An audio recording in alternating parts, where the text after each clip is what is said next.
Okay, good evening. Labas vakaras. So I'm happy to be here tonight, and we talk a little. Aš džiaugiuosi būdamas čia šį vakarą ir mes truputį pašnekėsime.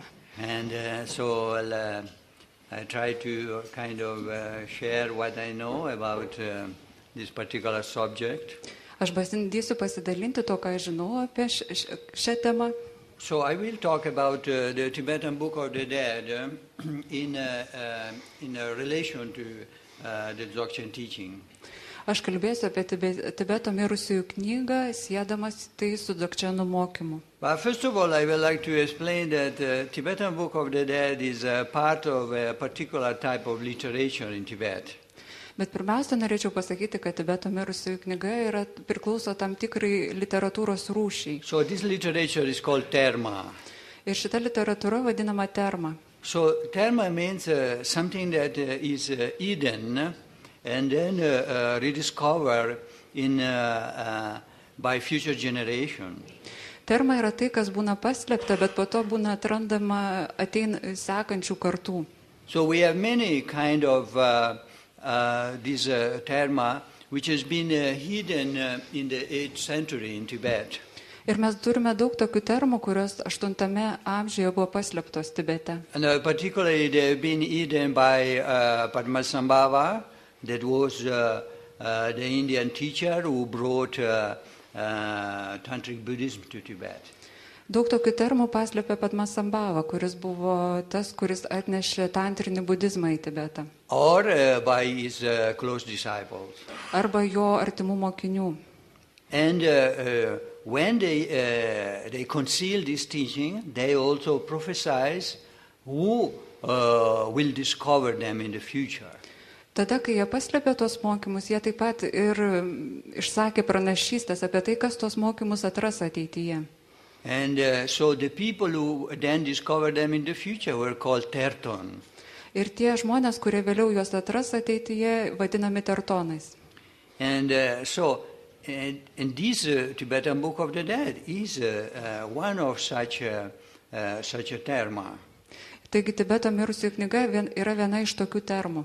So these kind of terma which are hidden are not are of different nature. Some are objects, some are statues, some are books, and things like that. Tai, kas būna paslėpiama, tos termos gali būti labai įvairios formos. Tai gali būti statula, tai gali būti knyga ir panašiai. And some also are not anything hidden in a material world, but some are hidden into the consciousness of some beings. Bet kartais jos būna paslėpiamos nebūtinai kažkokiame materialiame objekte, bet jos būna paslėpiamos kokios nors būtybės sąmonėje. And so when they are hidden into the consciousness of some being, then this person at certain point discover this kind of instruction, in particular this teaching within his own mind. Ir kai jos būna paslėpiamos tam tikros būtybės sąmonėje, tai tas žmogus po kurio laiko atranda jas savo prote, tas instrukcijas ar tą mokymą. So the reason why for example, these teachings are hidden and then rediscovered after, for example, 8 or 10 centuries. Priežastis, dėl ko tie dalykai yra paslėpiami ir po to vėl atrandami praėjus 8 arba 10 amžių. And there are various kind of reasons. One is, first of all, to save them from certain periods of destructions. Ir tam yra daug priežasčių, bet viena iš svarbiausių yra tai, kad išgelbėtų tą mokymą arba apsaugotų tą mokymą. There are revolutions, there are also catastrophes, etc., that destroy the ancient record, Kad apsaugotų nuo tam tikros destrukcijos. Žinot, kad būna karai, revoliucijos ir tam tikri destruktyvūs laikotarpiai, kai sunaikinami tekstai. But another reason is that maybe at that time, when they were compiled, this teaching, there were not the right circumstances for the people to understand them or to apply them. O kita svarbi priežastis gali būti tokia, kad tuo metu, kai tie mokymai buvo sukurti arba sudėti, tuo metu nebuvo palankių aplinkybių, kad kiti žmonės galėtų perimti tos And mokymus. this happened, even in our ordinary world, when somebody has certain kind of discover something or has certain new ideas, then he is not understood in his own time, but maybe is understood a few centuries later.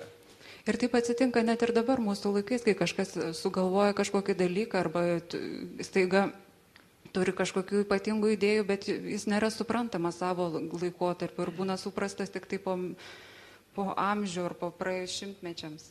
And so, therefore, the Tibetan Book of the Dead is actually one kind of a section of a larger cycle of literature that is known as self-liberation through recognition of the state of the peaceful and wrathful deities. Taigi ir šita Tibeto mirusiųjų knyga priklauso ciklui tam tikros literatūros, kurią galima pavadinti savaiminis atpažinimas taikių ir niršių dievybių pagalba. Now they will explain after what this means, this title means, but here the Tibetan Book of the Dead of course became somehow famous because it was extracted from that cycle and also it was translated into English. I remember when I was small, maybe 14, I first read the Tibetan Book of the Dead. Vėliau aš paaiškinsiu, ką reiškia šitas pavadinimas. Bet svarbiausia dabar yra tai, kad Tibeto mirusiųjų knyga yra ištraukta tarsi iš to ciklo, tos literatūros. Ir ji buvo išversta į anglų kalbą ir aš prisimenu, kad pirmą kartą Tibeto mirusiųjų knygą aš perskaičiau būdamas 14 metų. But, coming back to the Tibetan Book of the Dead, of course, like this, I'm explaining you that there is this kind of literature which is called terma. Maybe you don't believe. Bet dabar aš jums aiškinu apie tai, kad yra ta tokia literatūros forma, kuri vadinama terma ir galbūt jūs tuo net netikit. It seems like a kind of fantasy. Maybe people nowadays also at this new age, they have a lot of movements, they have a lot of kind of new things. They say that they're channeling some information from some other beings and so forth. And so it's difficult to believe, no? Ir jūs galite galvoti, kad tai yra tam tikra fantazija arba kaip yra naujojo amžiaus judėjimai, kur tenai bandama įvairiais kanalais prisijungti ir gauti informaciją iš tam tikrų būtybių. Ir jūs galite galvoti, kad tai yra čia kažkas panašaus. But they are something serious. Bet tai yra kažkas rimto. That's something serious. And so the Tibetan Book of the Dead was then discovered around the 13th century or around that time. Ir Tibeto mirusiųjų knyga buvo atrasta maždaug 13 amžiuje. So what was particular that it was discovered by a boy of 15 years. Ir yra ypatinga tai, kad ji buvo atrasta berniuko, kuriam tuo metu buvo 15 metų. And this boy of 15 years was called Karma Limpa. Ir tas berniukas buvo vardu Karma Limpa. So he discovered all the cycle of teaching that I mentioned. Ir jis atrado visą tą mokymų ciklą, kurį aš minėjau. Probably he was helped by his father, but anyway, he discovered this teaching on a mountain in Tibet.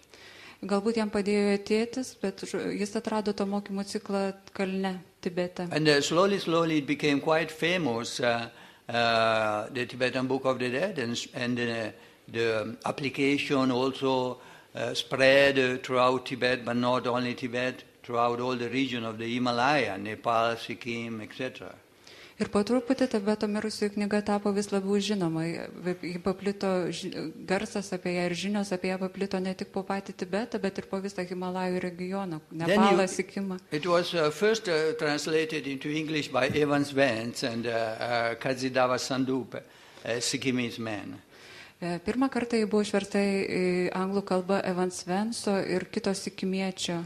So they probably found this text a little strange, and so they thought to translate it into English. Jiems tas tekstas pasirodė šiek tiek keistas ir jie nusprendė jį išversti į anglų kalbą. So Kazidava Sandup was the head of, was the principal of the school of the Maharaja of Sikkim.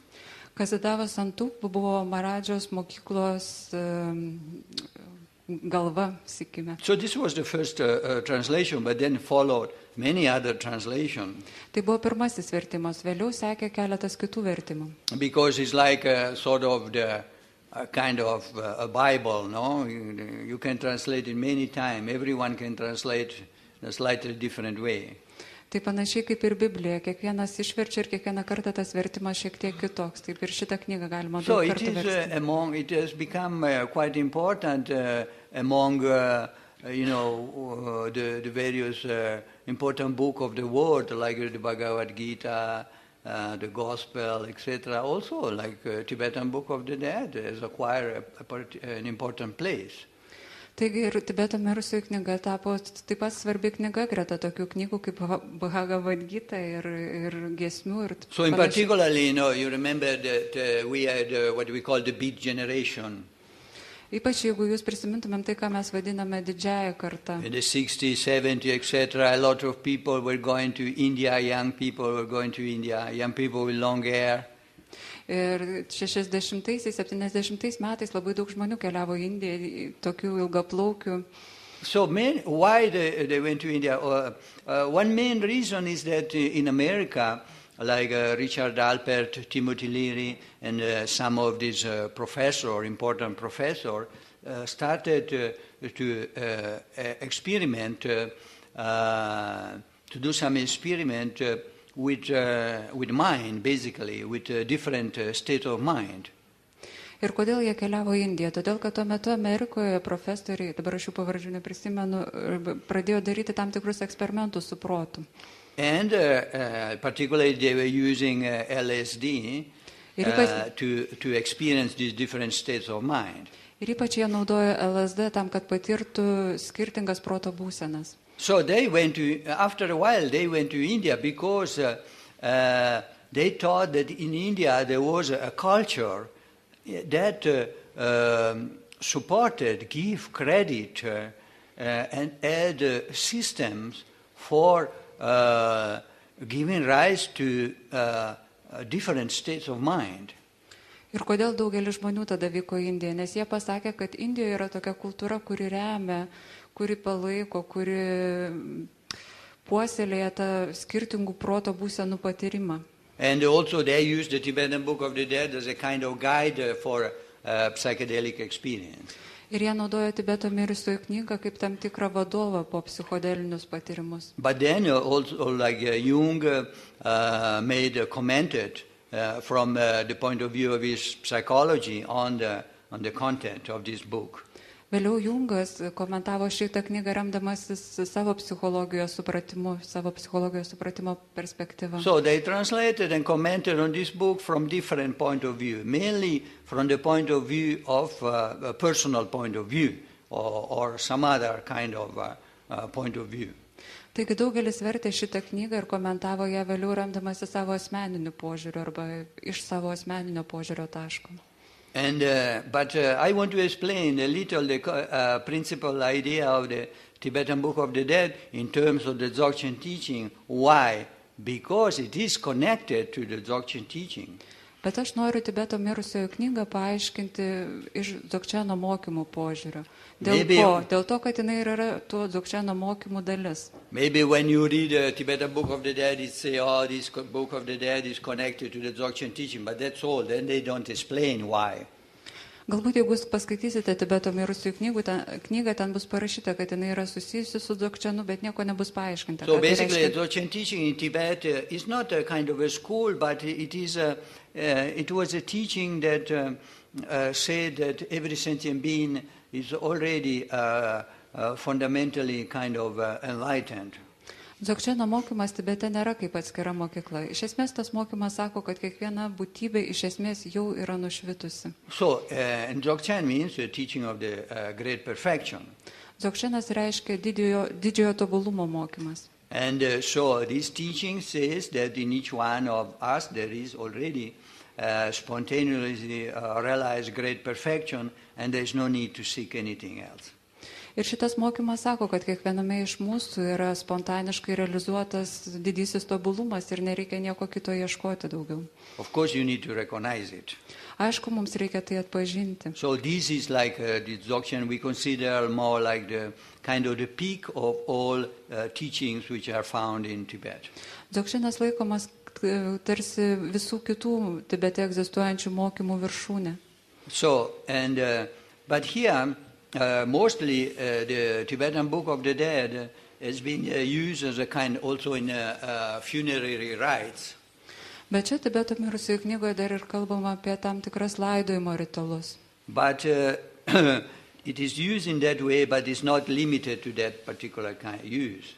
Jie galima tam naudoti laidojimo ritualams, bet jinai neapsiriboja vien taikymu šitiems ritualams. Because the Tibetan Book of the Dead also give kind of instructions concerning the four stages of the life of an individual. Tibeto mirusiųjų knyga suteikia tam tikras instrukcijas apie 4 žmogaus gyvenimo tarpsnius. Like, for example, what we call the bardo of the life. Pavyzdžiui, tai, ką mes vadinamo gyvenimo bardo. And then which means intermediate state of the life, and then the intermediate state of the moment of death. Tai reiškia tarpinę gyvenimo būseną, vėliau kalbama apie tarpinę mirimo būseną. And then we have intermediate state of the post-mortem. O tada mes turime tarpinę pomirtinę būseną. And particularly we call one that I will explain the intermediate state of reality. Vieną iš jų mes vadiname tarpinę realybės būseną, aš vėliau tai paaiškinsiu. And the intermediate state of rebirth. Ir tarpinę atgimimo būseną. Of course, this book is connected to the belief that our life does not end when we die. Aišku, kad šita knyga remiasi tikėjimu, kad mūsų gyvenimas nesibaigia mums mirus. And there is a kind of principle of consciousness in ourselves that continue after that and is transmigrate, take another life, etc. Mūsų sąmonės dalis nesibaigia mirtimi ir jinai tęsia toliau tam tikrą savo gyvavimą. That's also what they felt, for example, people who experienced the LSD in America at the beginning, they found that somehow, when you have these kind of visions, etc., there is a kind of a small light in the individual, which is the source of these visions. Tai panašu į tai, ką amerikiečiai pradžioje, savo eksperimentų pradžioje su LSD buvo atradę, kad mumise yra tarsi kažkokia tai maža šviesos dalelė, iš kurios kyla visos vizijos. So in the same way, in the Dzogchen teaching, we say that there's a kind of a small light in ourselves. Panašiai ir mes Dzogcheno mokymuose sakome, kad yra kažkokia maža šviesa mumise. Like when we have a projector, there is a small light inside. Pavyzdžiui, kai mes turim projektorių, ten yra maža šviesa. And then you have maybe a kind of film that goes in front, and then all image become projected on the wall of somewhere. Ir, pavyzdžiui, ten priešais rodomas filmas ir tas vaizdas projektuojamas, didelis vaizdas projektuojamas ant kažkokios sienos. So that what we call that small light we call really that is the real what we call total perfection. Ir ta maža šviesa tai yra tai, ką mes vadiname tobulumu, didžiuoju tobulumu. So that is slightly different from our ordinary mind. Tai šiek tiek skiriasi nuo mūsų įprastinio proto. Because our ordinary mind is judgment. Nes įprastai mūsų protas vertina. Our ordinary mind depends on time, circumstances, etc. Mūsų įprastinis protas priklauso nuo laiko, nuo aplinkybių. So what I mean is that each one of us has a certain kind of beliefs. Ką aš noriu pasakyti, tai reiškia, kad mes kiekvienas iš mūsų turime tam tikrus And tikėjimus. think these beliefs are very important, are the sense of our life.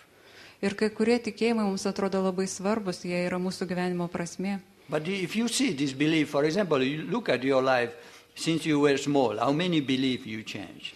Bet galit pažiūrėti savo gyvenimą, kiek tų tikėjimų nuo vaikystės jūs jau pakeitėte. And when we talk about belief, etc., we are talking about our mind, not about something else. Ir kai mes kalbame apie tikėjimą, mes kalbame apie savo protą, ne apie kažką kitą. So I remember when I was so small, for example, when I was maybe 13, I liked military clothes.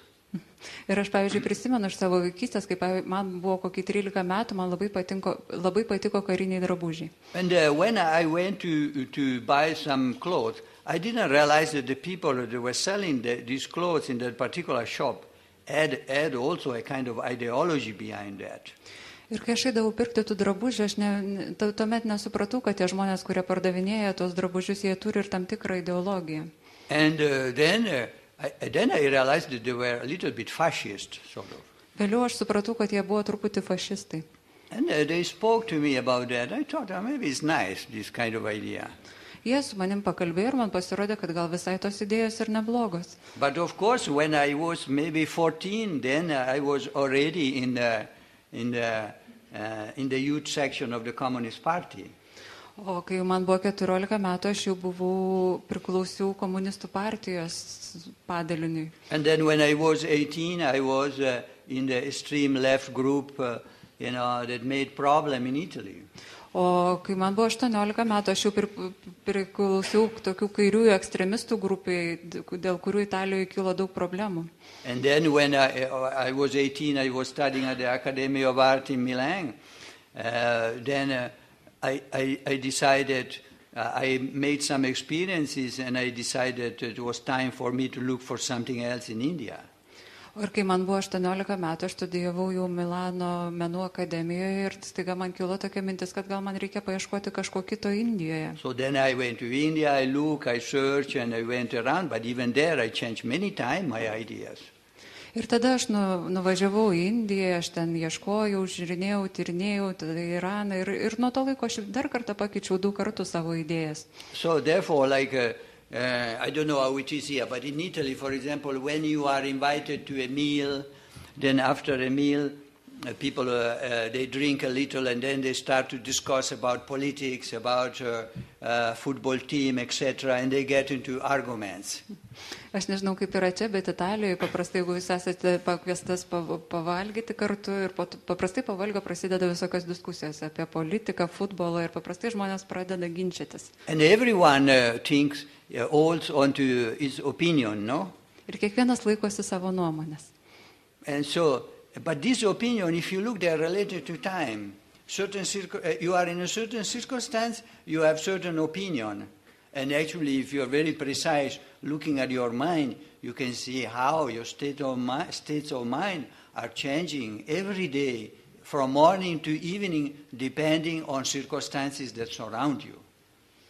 Bet šitos nuomonės jos priklauso nuo laiko, nuo tam tikrų aplinkybių. Ir jeigu galėtumėte stebėti savo proto būsenas dienos bėgyje, pamatytumėte, kaip jos dažnai keičiasi priklausomai nuo aplinkybių. And you are believing in the truth of something that changes all the time according to circumstances. Ir jūs tikite, kad tai yra tiesa, kas keičiasi nuolat priklausomai nuo aplinkybių. And you are believing that your ideas are true. Jūs tikite, kad jūsų idėjos yra tikra. About ecology, about politics, about everything, and you are thinking that you are right even. Ir jūs apie ekologiją, apie politiką, ir jūs galvojat, kad jūs esate teisus. What we think, it's important for us, the idea we have, they are nothing at all. They are totally meaningless. I'm sorry to say that. Tai, kas mums atrodo svarbu, mūsų idėjos, mūsų tikėjimai, iš tikrųjų tai nieko nereiškia. Deja, aš turiu tai pasakyti. So it is something like, for example, during cloudy day you have clouds, but these clouds are like something that are not part of the nature of the sky, even they last long time. For example, in this country, they last long time, because before you see the sun, you have to wait many months. Pavyzdžiui, jeigu yra debesuota diena, tai nereiškia, kad debesis priklauso tai dangaus prigimčiai. Net jeigu jie tęsiasi labai ilgai, kaip pavyzdžiui šitoje šalyje, jūs turite laukti daug mėnesių, kol vėl pasirodys saulė. But finally they go away and they are not the nature of the sky. So same way, like what comes into our mind, there are different kind of emotion, thoughts, belief, etc. And then we are kind of thinking them that these are true, we react to them. Bet galiausiai tie debesis prasisklaido, nes jie nėra dangaus prigimtis. Tai panašiai taip ir yra ir mūsų protė, mūsų idėjos, emocijos, mintis, kurios ateina į mūsų galvą. Tai nėra mūsų proto prigimtis. So I am saying those things to introduce what I'm going to explain, not because I want to indoctrinate you. Aš kalbu apie tai tam, kad pristatyčiau tai, apie ką kalbėsiu. Ne dėl to, kad indoktrinuočiau jūs ar pakeičiau jūsų tikėjimą. In the Dzogchen teaching we are not selling anything. Dzogcheno mokymuose mes nieko nepardavinėjam. We are not selling yoga, we are not selling a spiritual path, we're not interested in that. Mes neparduodam jogos, neparduodam dvasinio kelio kažkokio, tai neįdomu, tai nerūpi. Nor we are interested to condition other people. Ir mes nesistengiam sąlygoti kitų žmonių. But so what we say, what in the Dzogchen teaching say that, behind this kind of movement, thoughts, emotion, idea, certainty, etc., there is a kind of, what do we call the nature of the mind. Some people call nature of the mind. And that a nature of the mind is different from the mind in the sense that it never changes. It's like something like a space. It never changes. It's the same in all circumstances. Dzogcheno mokymuose mes sakom, kad už viso to judėjimo, emocijų, minčių, tikėjimų yra kažkas nekintamo. Tai mes vadiname proto prigimtimi. Ir tai yra kažkas pastovaus, amžino, kaip erdvė. It even doesn't change whether you do good or you do bad. Ji net nesikeičia nuo to, ar jūs darote gerą ar blogą. You can reach the bottom of hell and it is still the same. You can reach the bottom of hell. That nature is still the same. Jūs galite pasiekti pragaro dugną, bet vis tiek ta prigimtis liks ta pati. You can go to heaven and that nature is the same. Jūs galite nukeliauti į dangų, į rojų ir ta prigimtis liks ta pati. But it has some kind of, together, it has some kind of energy that can manifest in all kind of qualities. Tačiau ji turi tam tikrą energiją, kuri gali pasireikšti įvairiausiomis savybėmis. And when you discover it, those qualities manifest. Ir kai jūs atrandate, kad pasireiškia tam tikra savybė. So therefore, the Dzogchen system is not about studying about an ultimate truth which is outside yourself or believing something. Dėl to Dzogchene nekalbam apie kažkokią absoliučią tiesą, kuri yra kažkur už jūsų, ar apie kažkokį tikėjimą. But it is about discovering that kind of space will never change within ourselves. Bet tai yra apie atradimą to, kad mums yra erdvė, kuri niekada nesikeičia. And the Tibetan Book of the Dead concern is that one. Ir Tibeto mirusiųjų knygos tikslas yra šis. But so, and therefore, like the main purpose of the Tibetan Book of the Dead is connected to people that in their life have been trying to develop an understanding of their true nature. Tibeto mirusiųjų knyga yra skirta tiems, kurie savo gyvenimo eigoje bando atrasti tą tikrąją prigimtį. If you have not done that, no? Jeigu jūs nesat miręs, then it's the Tibetan Book of the Dead. It's useless at the end of your life. Sorry. The Tibetan Book of the Dead is useless if you have not done or recognized your own nature, done something to recognize your own nature during the life. Jeigu gyvenimo eigoje jūs net pažinot savo tikrosios prigimties, tai ta Tibeto mirusiųjų knyga jums mirštant tikrai nepadės. But of course there are some information that may also help normal people like us. Bet kita vertus, ten yra tam tikros informacijos, kuri gali padėti normaliems žmonėms, tokie kokie esame mes. So, now why the moment of death is particularly important? Kodėl mirties momentas yra ypatingai svarbus? Even according to the Dzogchen teaching. Net ir remiantis Dzogcheno mokymais. Because at the time of death, you are experiencing that nature of your mind. Everyone experiences that nature. Dėl to, kad mirties momentu mes patiriame tą proto prigimtį. Kiekvienas tai patiria. So what happened at the moment of death, that big dream that we have been living, some for 40 years, some for 60, some for 80, etc., kind of dissolve, like a mist. When mist goes away, then dissolved, nothing is left. Tai, ką mes patirime mirties momentu, kad tas sapnas, kurį mes turėjome galbūt 40, galbūt 60 metų, jisai išsisklaido. And then at that time also like your emotion, your anger, attachment, your jealousy, your idea, your points of view, etc., nothing remained.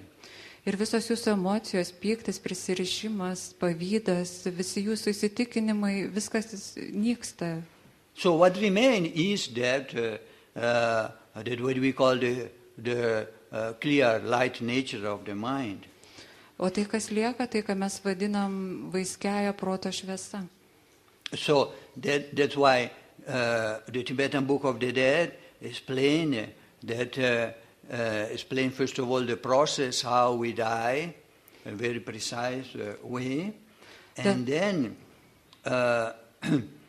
there is like when they explain in the tantras, that we have different kind of energy in the body. All this energy dissolve at the time of death.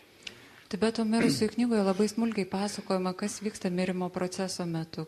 Ir apie tai, kas kalbama tantrose, apie tai, kaip įvairios mūsų kūno energijos išsisklaido, ištirpsta. So you have different kind of experience. Now I'm not explaining these experiences. Tuomet kyla įvairios patirtis, aš dabar jų nebandysiu aiškinti. But when all the functions of the body have disappeared, bet kai visos kūno funkcijos išnyksta, then we believe that for some time the mind still remain in the body. Mes tikime, kad protas kažkuriuo metu dar vis lieka kūne. And the person who is dying has a certain definite experience that cannot be seen outside. Ir kad mirštantis žmogus gali turėti tam tikrą patirtį, kurios mes negalim stebėti iš išorės. So these kind of experiences are well documented both in the West and in the East. Ir šita patirtis yra labai aiškiai dokumentuota tiek rytuose, tiek vakaruose. So in the West, for example, Kubler-Ross and other doctors have investigated the moment of death, particularly for person who then die momentarily and then they come back to life. Ir vakaruose, pavyzdžiui, Kubler-Ross labai daug tyrinėjo apie tai, ką patiria žmogus, kuris mirė staiga ir po to, kai jis sugrįžta iš tos klinikinės mirties atgal į gyvenimą. And in the East also there is also in Tibet all a literature of the dialogue. O rytuose ir Tibete yra ištisa literatūrinė kryptis. Dialogue. So de means to die. De reiškia mirti. And lok means to return. Lok reiškia sugrįžti. So we know that some people have a kind of temporary death, and maybe after a few hours or something, when they're put in the coffin in the earth, they hear some sound, somebody knocking, say, please don't cover me, I'm still here, I'm still alive. Jūs turbūt žinote tokių istorijų, kai būna taip, kad žmonės numiršta tarsi laikinai, kad kaip juos jau įdeda į karstą ir jau nuleidžia į duobę, staiga jie pradeda barbenti ir sako, neužkaskite manęs, aš čia dar esu. So these people then, when they come back in Tibet, when they come back alive, they write books of what has been their experience, because they remember something. Ir Tibete tokie žmonės sugrįžę į gyvenimą rašo knygas apie tai, apie savo patirtis, kokias jie jas prisimena. But then we say, according to the Tibetan Book of the Dead, we say that we experience different kind of vision. First a kind of white light, then a red light, then a black light in which we faint into a kind of unconscious state. Ir remdamiesi Tibeto mirusiųjų knyga, mes sakome, kad mes tuo metu patiriame tam tikras vizijas. Pirmiausia, baltą šviesą, vėliau raudoną, vėliau juodą. When we awake from that unconscious state, then there is what it is called the ursel, the clear light of the mind. O kai mes jau pabundame iš tos nesąmoningo buvimo, tai tada patiriame tą vaiskiąją proto šviesą. It means like the true nature of the individual, what you are, no? Your presence as being, that. Ir tai reiškia, kad tuo metu iškyla ta tikroji prigimtis, tuo, ko mes iš tikro vis esame. In the Dzogchen teaching, that is called like the primordial state. Dzogčeno mokyme tai vadiname pirmapradę būseną. Maybe Hindu would call like meeting the real self. Hinduistai galbūt pavadintų tai susitikimu su savo tikrąja savastimi. In Dzogchen teaching also sometimes is called self, great self.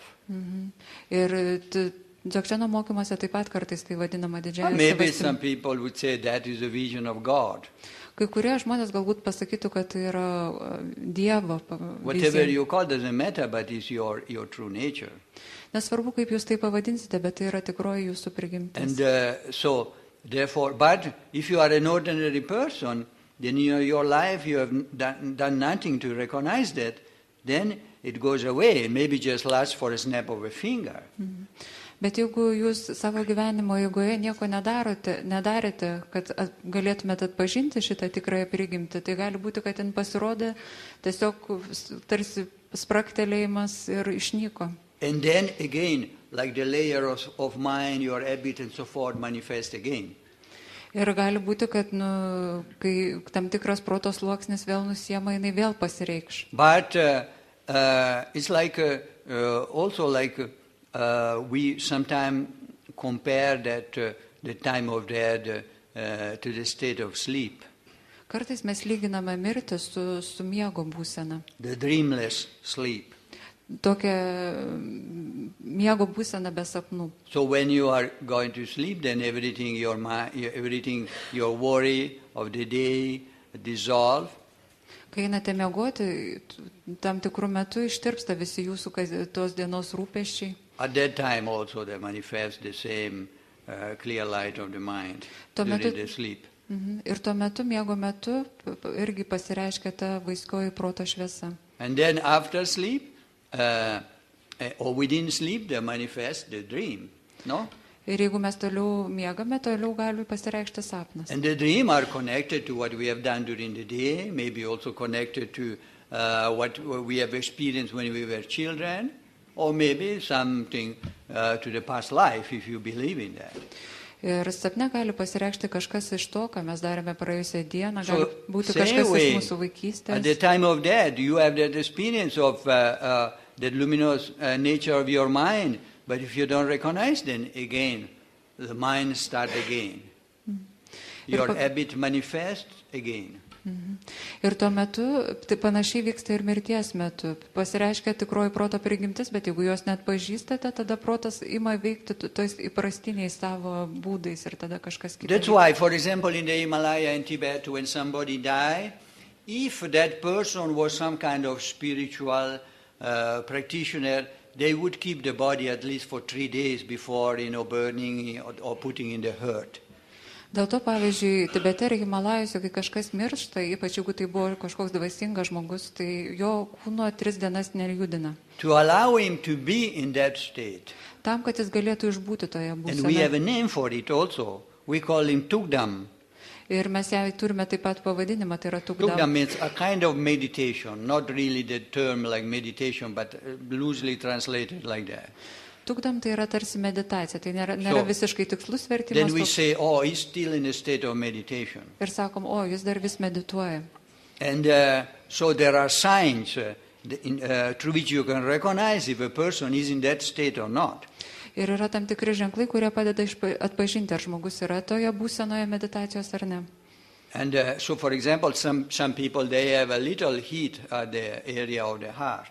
Kai kuriems žmonėms gali išlikti toks šilumos pojūtis. Or širdyje. also the face is not the color of the face. Of course, like you die because at a certain point, your health is not so good, so therefore your complexion change, but it's not totally the complexion of a dead person.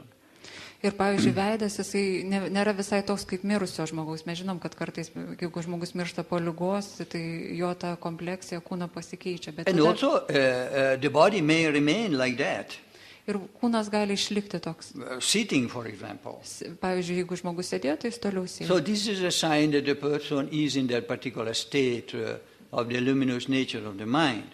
Tai reiškia, kad žmogus yra proto šviesos būsenoje. So I remember, for example, when one of the two masters of the Dalai Lama passed away, he remained for about 11 days in that state.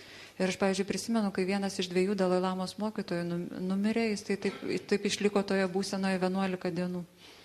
I'm talking about contemporary people. Even I remember another one who was called Kantu Rinpoche, he died in Bhutan, he remained for 1 month.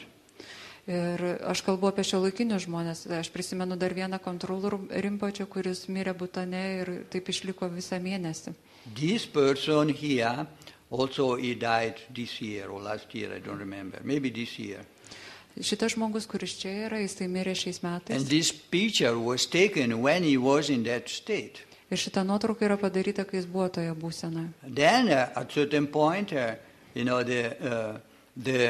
the complexion changed. And maybe some liquid come from the nose, from the sexual organ. Maybe the head recline. This is a sign that consciousness has left the body. O vėliau, kai kompleksija pasikeičia, arba, pavyzdžiui, išbėga kažkoks skystis iš nosies ar iš lyties organų, tai arba galva šiek tiek nusvyra į šoną, tai jau reiškia, kad jau ta būsena praėjo. I remember one time when I was in India several years ago, then somebody asked me to translate a biography of a famous teacher. And so I did translate that. And but that person who asked me said, when you translate, you should maybe check the things with, if you don't understand something, you check with one monk, an elderly monk who is living near where are you staying. Vieną kartą prieš daugelį metų, kai buvau Indijoje, manęs paprašė išversti vieno tokią biografiją ir man pasakė, kad jeigu tau bus kažkas neaišku, tai pabandyk pasiklausti tokio pagyvenusio vienuolio, kuris čia netoli tavęs gyvena. So when I started to translate, I finished, but then I wanted to check because there were many terms referring to places and people I didn't know. I wanted to make clear those things. Taigi, kai aš išverčiau, norėjau kai ką pasitikslinti, ten vietovių pavadinimus ir žmonių vardus, kurių nepažinojau. So I went to this person, he was about 80 years at that time, that monk. Ir tada aš nuėjau pas tą vienuolį, kuriam tuo metu buvo 80 metų. At first he was very surprised to see me, but when I explained who sent me and why, then he was kind of very happy. For 1 month, every afternoon I was going to him and we were working together, looking through the text. Iš pradžių jis labai nustebo mane pamatęs, bet po to, kai aš jam paaiškinau, kas aš toks ir kas čia mane siuntė ir kodėl, tai tada mes mėnesį laiko susitikinėjom kiekvieną dieną, kad išsiaiškintume visus dalykus. And we would always work and be only ourselves undistracted. Sometimes this young monk would come inside because he was a kind of a teacher, sort of. Ir mes taip dirbom dieną iš dienos ir kartais tik mums sutrukdydavo jaunas vienuolis, kuris ateidavo, jis buvo tarsi mokinys, žodžiu. This young monk, in the Tibetan tradition, they call incarnate lama, they recognize them as incarnate lamas. Ir tas jaunas vienuolis buvo pripažintas inkarnacija, žodžiu. So they were coming inside to disturb us, asking him for some money. Tai kartais jis ateidavo ir sutrukdydavo, nes prašydavo pinigų. And then he would reply, but I've just given you yesterday 5,000 rupees, now you ask me again. Ir jis tada sakydavo, bet aš tau vakar jau daviau 5,000 rupijų ir tu vėl dabar atprašai. But nowadays, people who dress in red, monks are kind of like that, no? Bet ne visi vienuoliai, kurie yra taip raudonai apsirengę ir dėvi tos vienuoliškus rūbus, ne visi jo tokie yra. They're just interested in money and those kind of things. Ir kai kurie jų domisi tik pinigais ir panašiais dalykais. You cannot trust anyone dressed in red, maybe the Dalai Lama. Jūs negalit pasitikėti visais tais, kurie dėvi raudonus drabužius, nebent Okay, Dalai Lama. We work, and then at a certain point when I finish, every sometime I was going to see him and to see how he was doing, etc. And one time I was on the road and somebody said, but you know that Unza Sherab passed away. Ir taip, po to, kai mes jau baigėme tą darbą, aš jį vis karts nuo karto aplankydavau. Ir vieną kartą, kai aš jau buvau pakeliui pas jį, aš sutikau kažką ir sako, bet tu žinai, jisai mirė jau. Then I went to see him and they had put in a big room, bigger than this one, in the center on a kind of table surrounded by flower. And for 8 days they kept him there and they were doing some kind of prayer, whatever traditionally they do. And He was a kind of nice-looking sort of. He was dead, but it was kind of intact. His body was not degenerating. Ir aš radau jį, jisai buvo, žodžiu, tokiam dideliam kambarį, padėtas ant stalo, jis buvo papuoštas gėlėmis ir ten buvo žmonės, kurie darė tam tikras praktikas. And I remember at that time when I went, also a rainbow was touching right the house where he was kept. Jo kūnas atrodė visiškai nepaliestas degeneracijos. So there are also like outside in the environment some physical sign that indicate that that person is having such a realization. Ir virš jo namų buvo vaivorykštė ir tai buvo tarsi toks išorinis ženklas, kad šitas žmogus turi tam, materialus ženklas, kad šitas žmogus turi tam tikrą realizaciją. You know, like in the everything changed, even the clouds, the color of the clouds, the sky, etc. Everything changed for many days. Jūs žinot, kad viskas keičiasi ir dangaus spalva, ir debesų spalva. Of course, you may not believe that. Jūs galite to netikėti. In any case, I remember, but also there are other signs that come after when they burn the body, for example.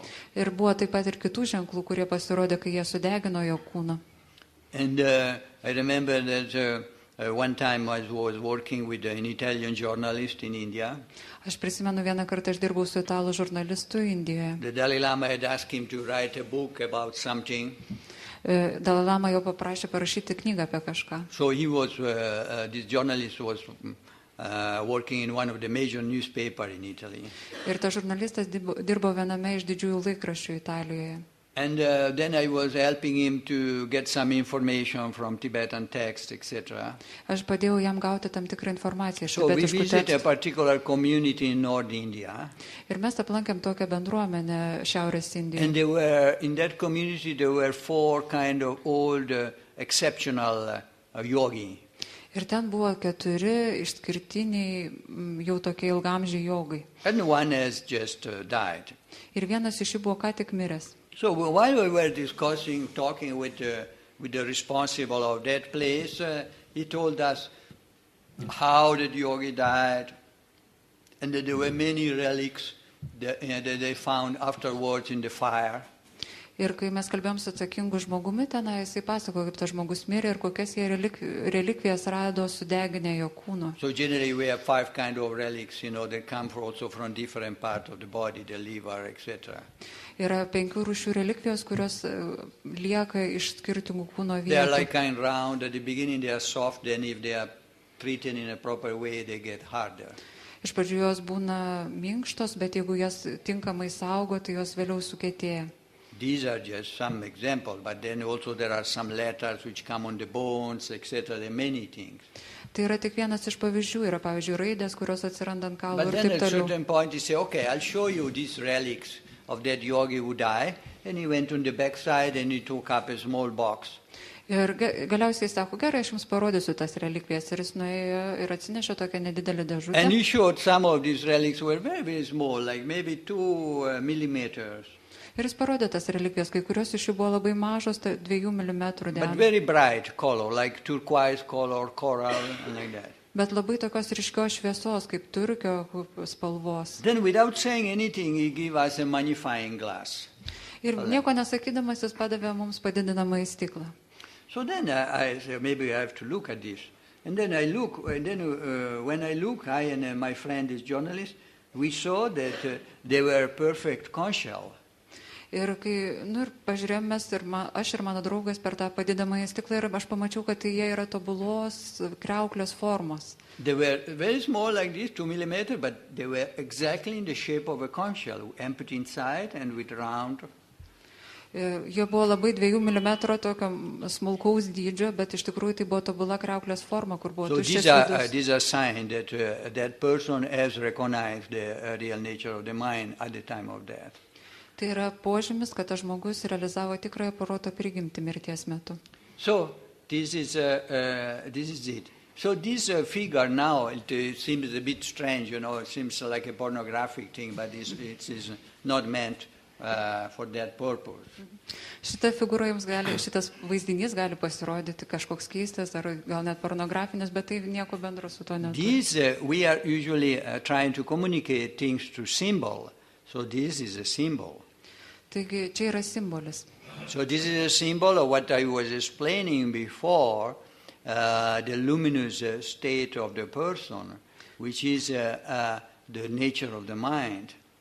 Čia yra simbolis to, apie ką kalbėjau anksčiau, apie tikrąją proto prigimtį, apie vaiskiąją proto prigimtį. And the woman indicates that nature is not something concrete that you can find, like a material object or something that you can find with your mind.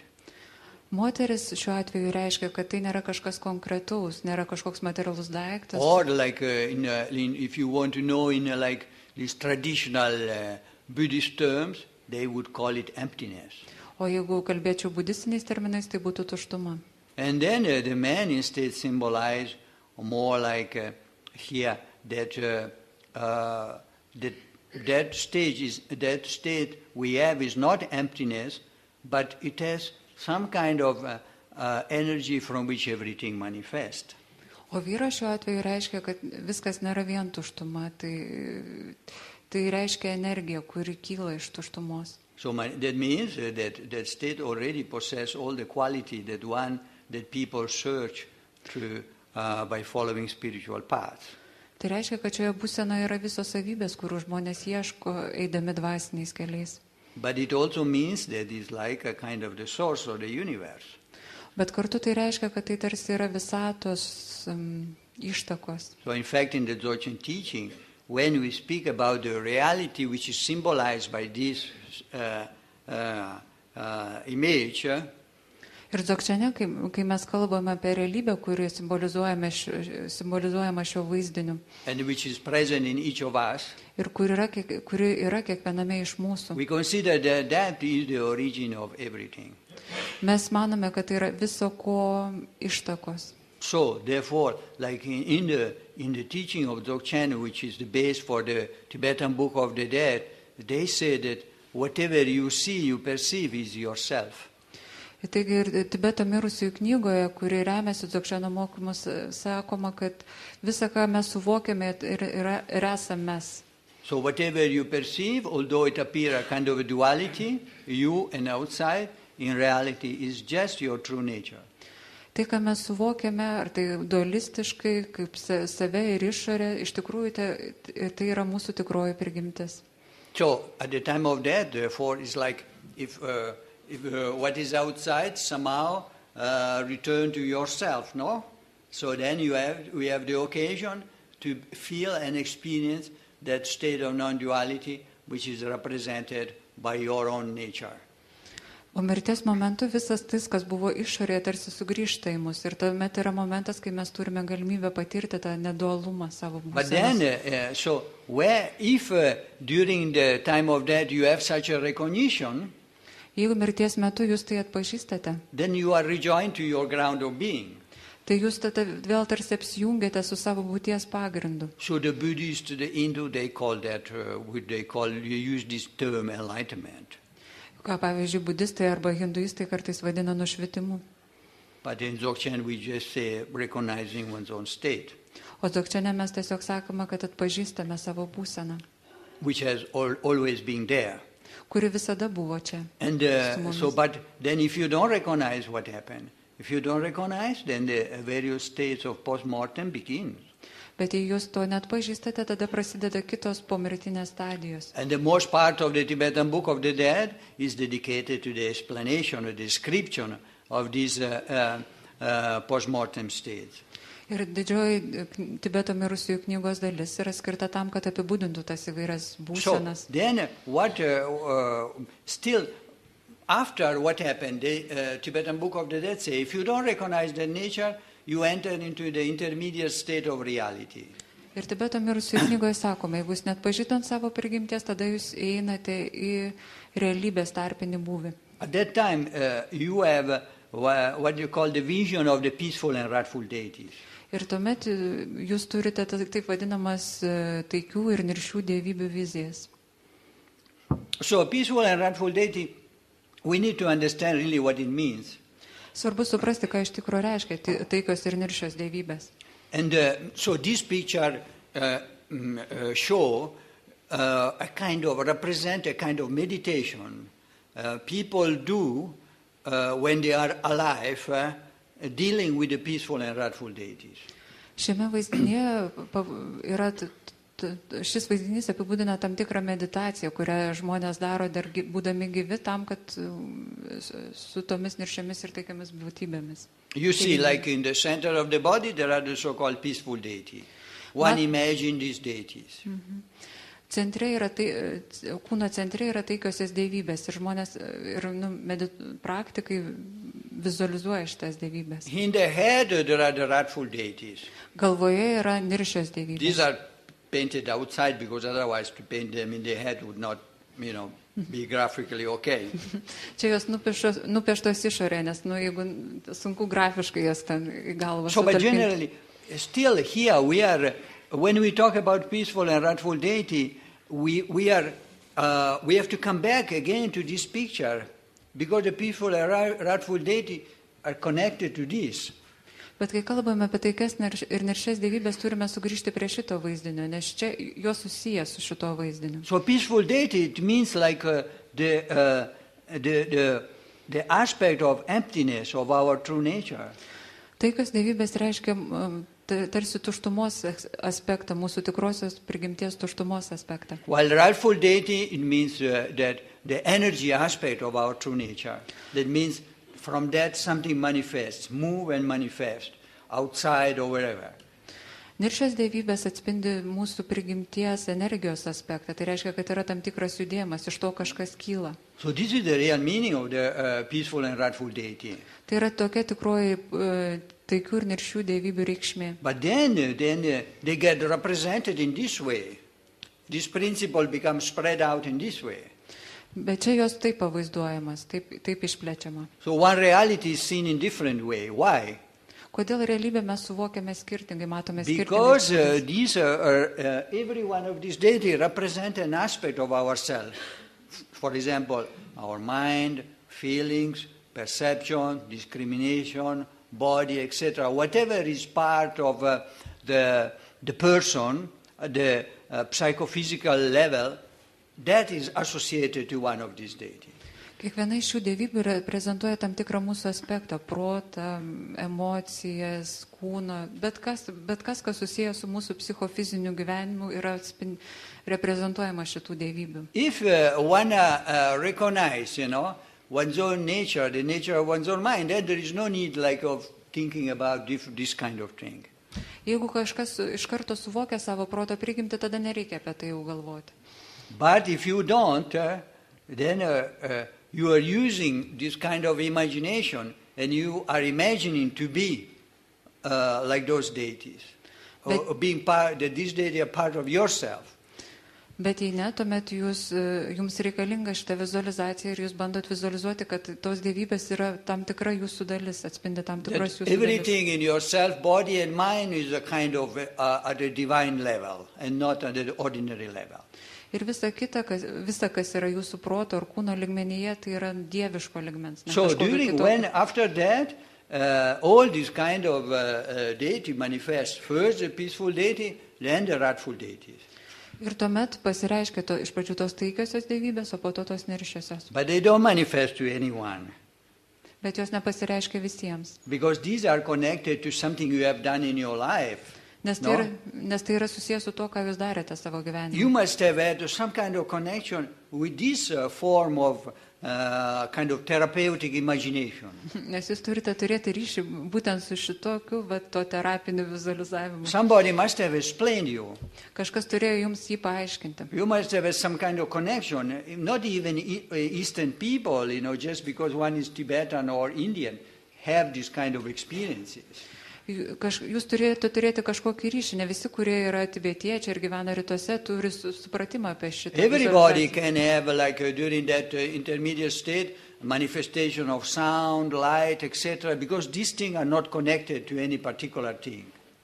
Kiekvienas mirties momentu gali patirti tam tikrus garsus, spalvas, šviesas, nes tai nėra susijęs su kažkokiu ypatingu dalyku. And in fact, at the beginning, during intermediate state of that, one ear different sound, one see different light, etc.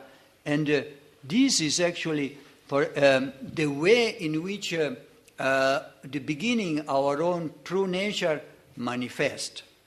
Ir iš tikrųjų kiekvienas tarpinėme mirties būvyje patiria tam tikrus garsus, mato šviesas, spalvas ir tai yra tai, kaip pasireiškia mūsų tikroji prigimtis. Through sound and then through light, that slowly light become thicker and thicker and become the concrete things. Iš pradžių garsas, po to šviesa ir po to ta šviesa tarsi vis tankėja ir virsta kažkokiu konkrečiu dalyku. Then when we have these experiences of lights, etc., then at that point also the Tibetan Book of the Dead always explain, now you're going to have this, hear this sound, see this light, etc. Don't be terrified, because this may be very loud sound or very bright light. Don't be terrified. This is just your nature which is manifesting. Try to recognize that what manifests is like your own, almost like your own projection, no? So then that's why the Tibetan Book of the Dead is read to the people who are dying and also who are already dead. Maybe you use a straw, you put a straw in the ear, and then you explain what he has to do. Taigi, kai žmogus pradeda matyti tas įvairias šviesas, Tibeto mirusiųjų knygoje ir sakoma, kad tu girdėsi tam tikrus garsus, tu matysi tam tikras šviesas, galbūt tai bus labai stiprus garsai, labai ryškios šviesos, bet neišsigask, tai yra tavo tikroji prigimtis. Štai dėl ko ta knyga ir yra skaitoma žmogui, kuris ką tik miręs arba miršta, nes kartais jam įdedama šiaudelis į ausį ir skaitoma ta knyga. So it's like when you are asleep and then begin dream. In the dream also we have a kind of dream body somehow. Čia panašu į tai, kaip mes, pavyzdžiui, užmiegame ir pradedame sapnuoti. Ir sapnuose mes turime tam tikrą sapnų kūną. For example, last night I remember very clearly the dream I had. Pavyzdžiui, aš labai gerai prisimenu praeitos nakties sapną. No, I remember some lady came with a big stone, marble stone, and dividing a small square with line, dividing that surface of that stone in small square. Aš, pavyzdžiui, sapnavau moterį su dideliu marmuriniu akmeniu ir tas akmens paviršius buvo suskirstytas į tokius stačiakampius smulkius.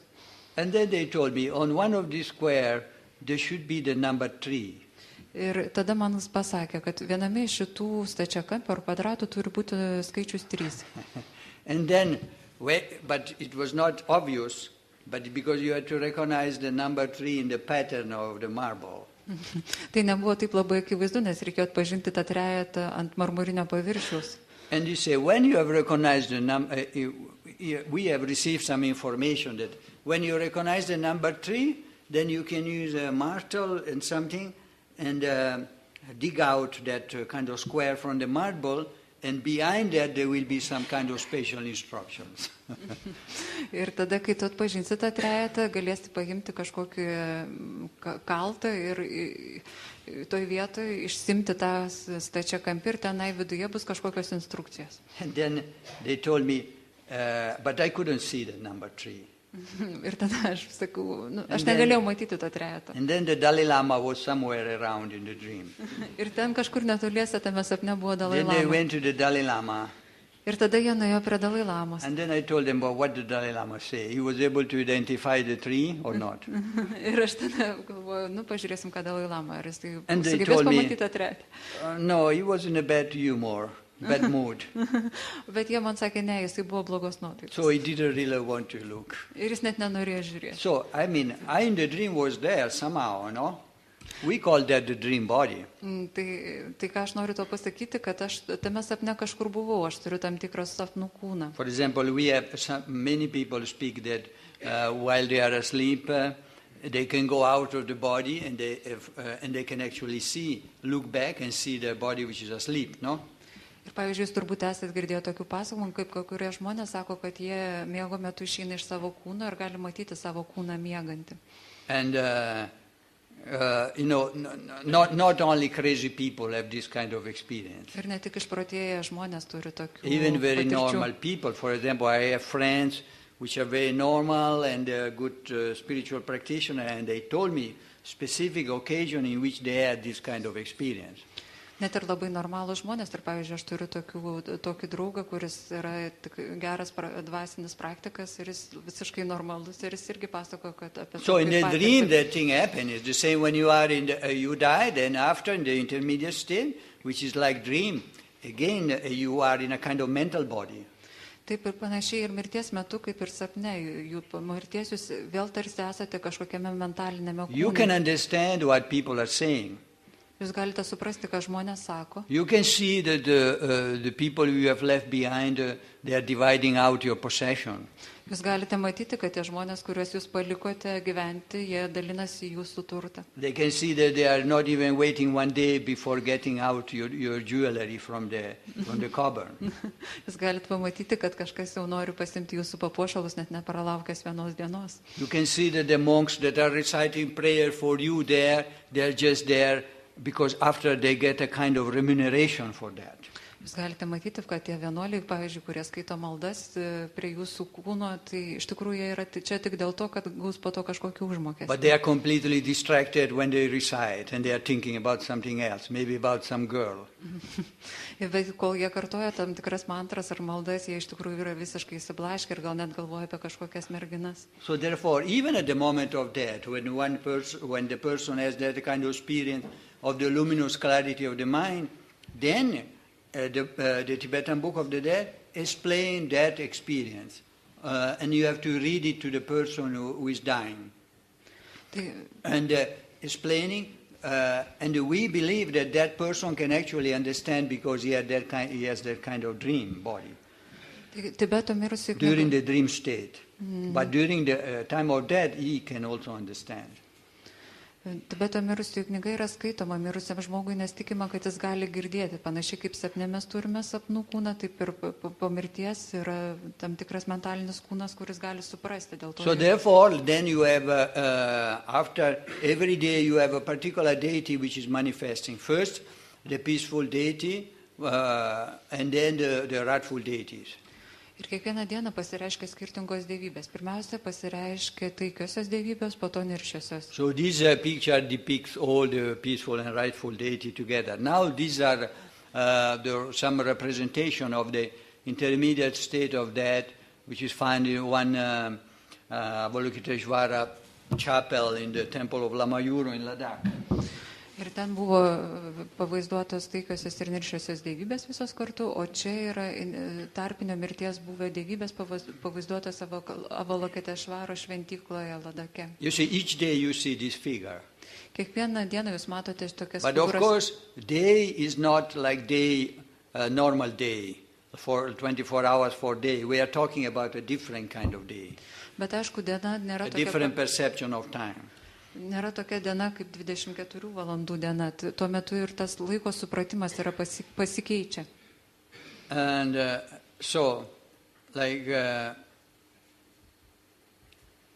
here I want to show you one detail. So, when you have the vision of this peaceful deity, each day you have one, and also you are seeing different lights. There is one light that comes from the heart of the deity to yourself.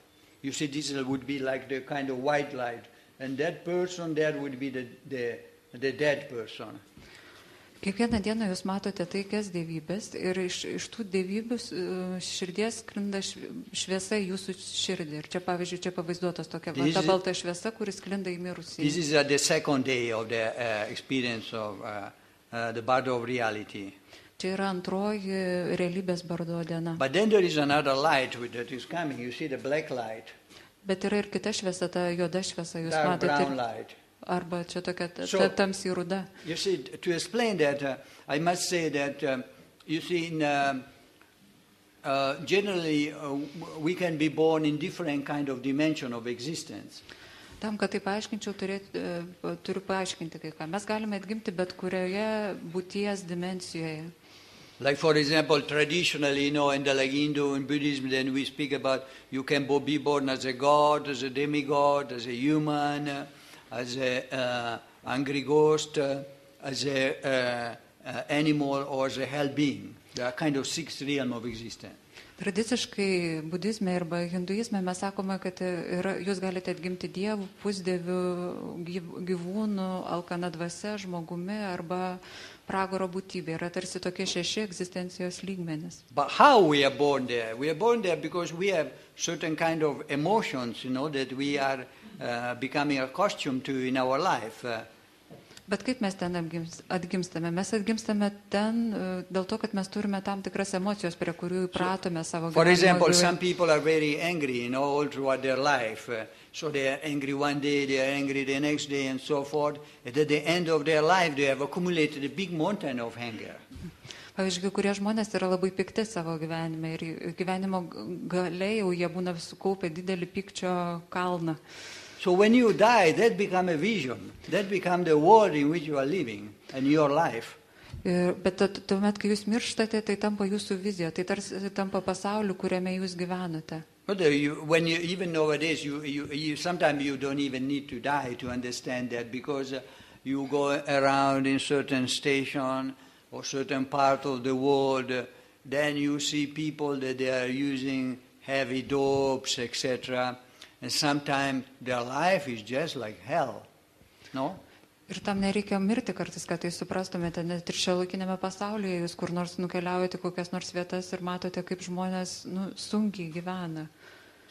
Ir jų gyvenimas yra tarsi pragaras. In this particular case, that light represents the hell realm. Ir šituo atveju ta tamsi šviesa atspindi pragaro būvį. But hell is just like a vision, like the vision we have now. Bet pragaras yra irgi tarsi vizija, tarsi tas matymas, kurį ir mes dabar turime. When you have accumulated enough anger, then you can have that kind of vision. Jeigu jūs sukaupsite pakankamai pykčio, jūs galėsite turėti tokį matymą, tokią viziją. So therefore, at that moment, during that this is particularly the second day, then you have that light which is coming, which represents more or less the wisdom of that deity. Čia yra antroji diena ir čia yra dar ir ta balta šviesa, kuri simbolizuoja dievybės išmintį. Then the Tibetan Book of the Dead explain, first of all, what kind of vision, the colors, etc., the form of that manifestation, and then it says, now look, there is one light which is coming from the heart of the deity, touching your heart. It's very bright, etc. You don't have to be afraid of that. But there is another light which is dull light, and don't be attracted to that light, because this is a kind of a path which is created by your habit, and this will take you to another existence.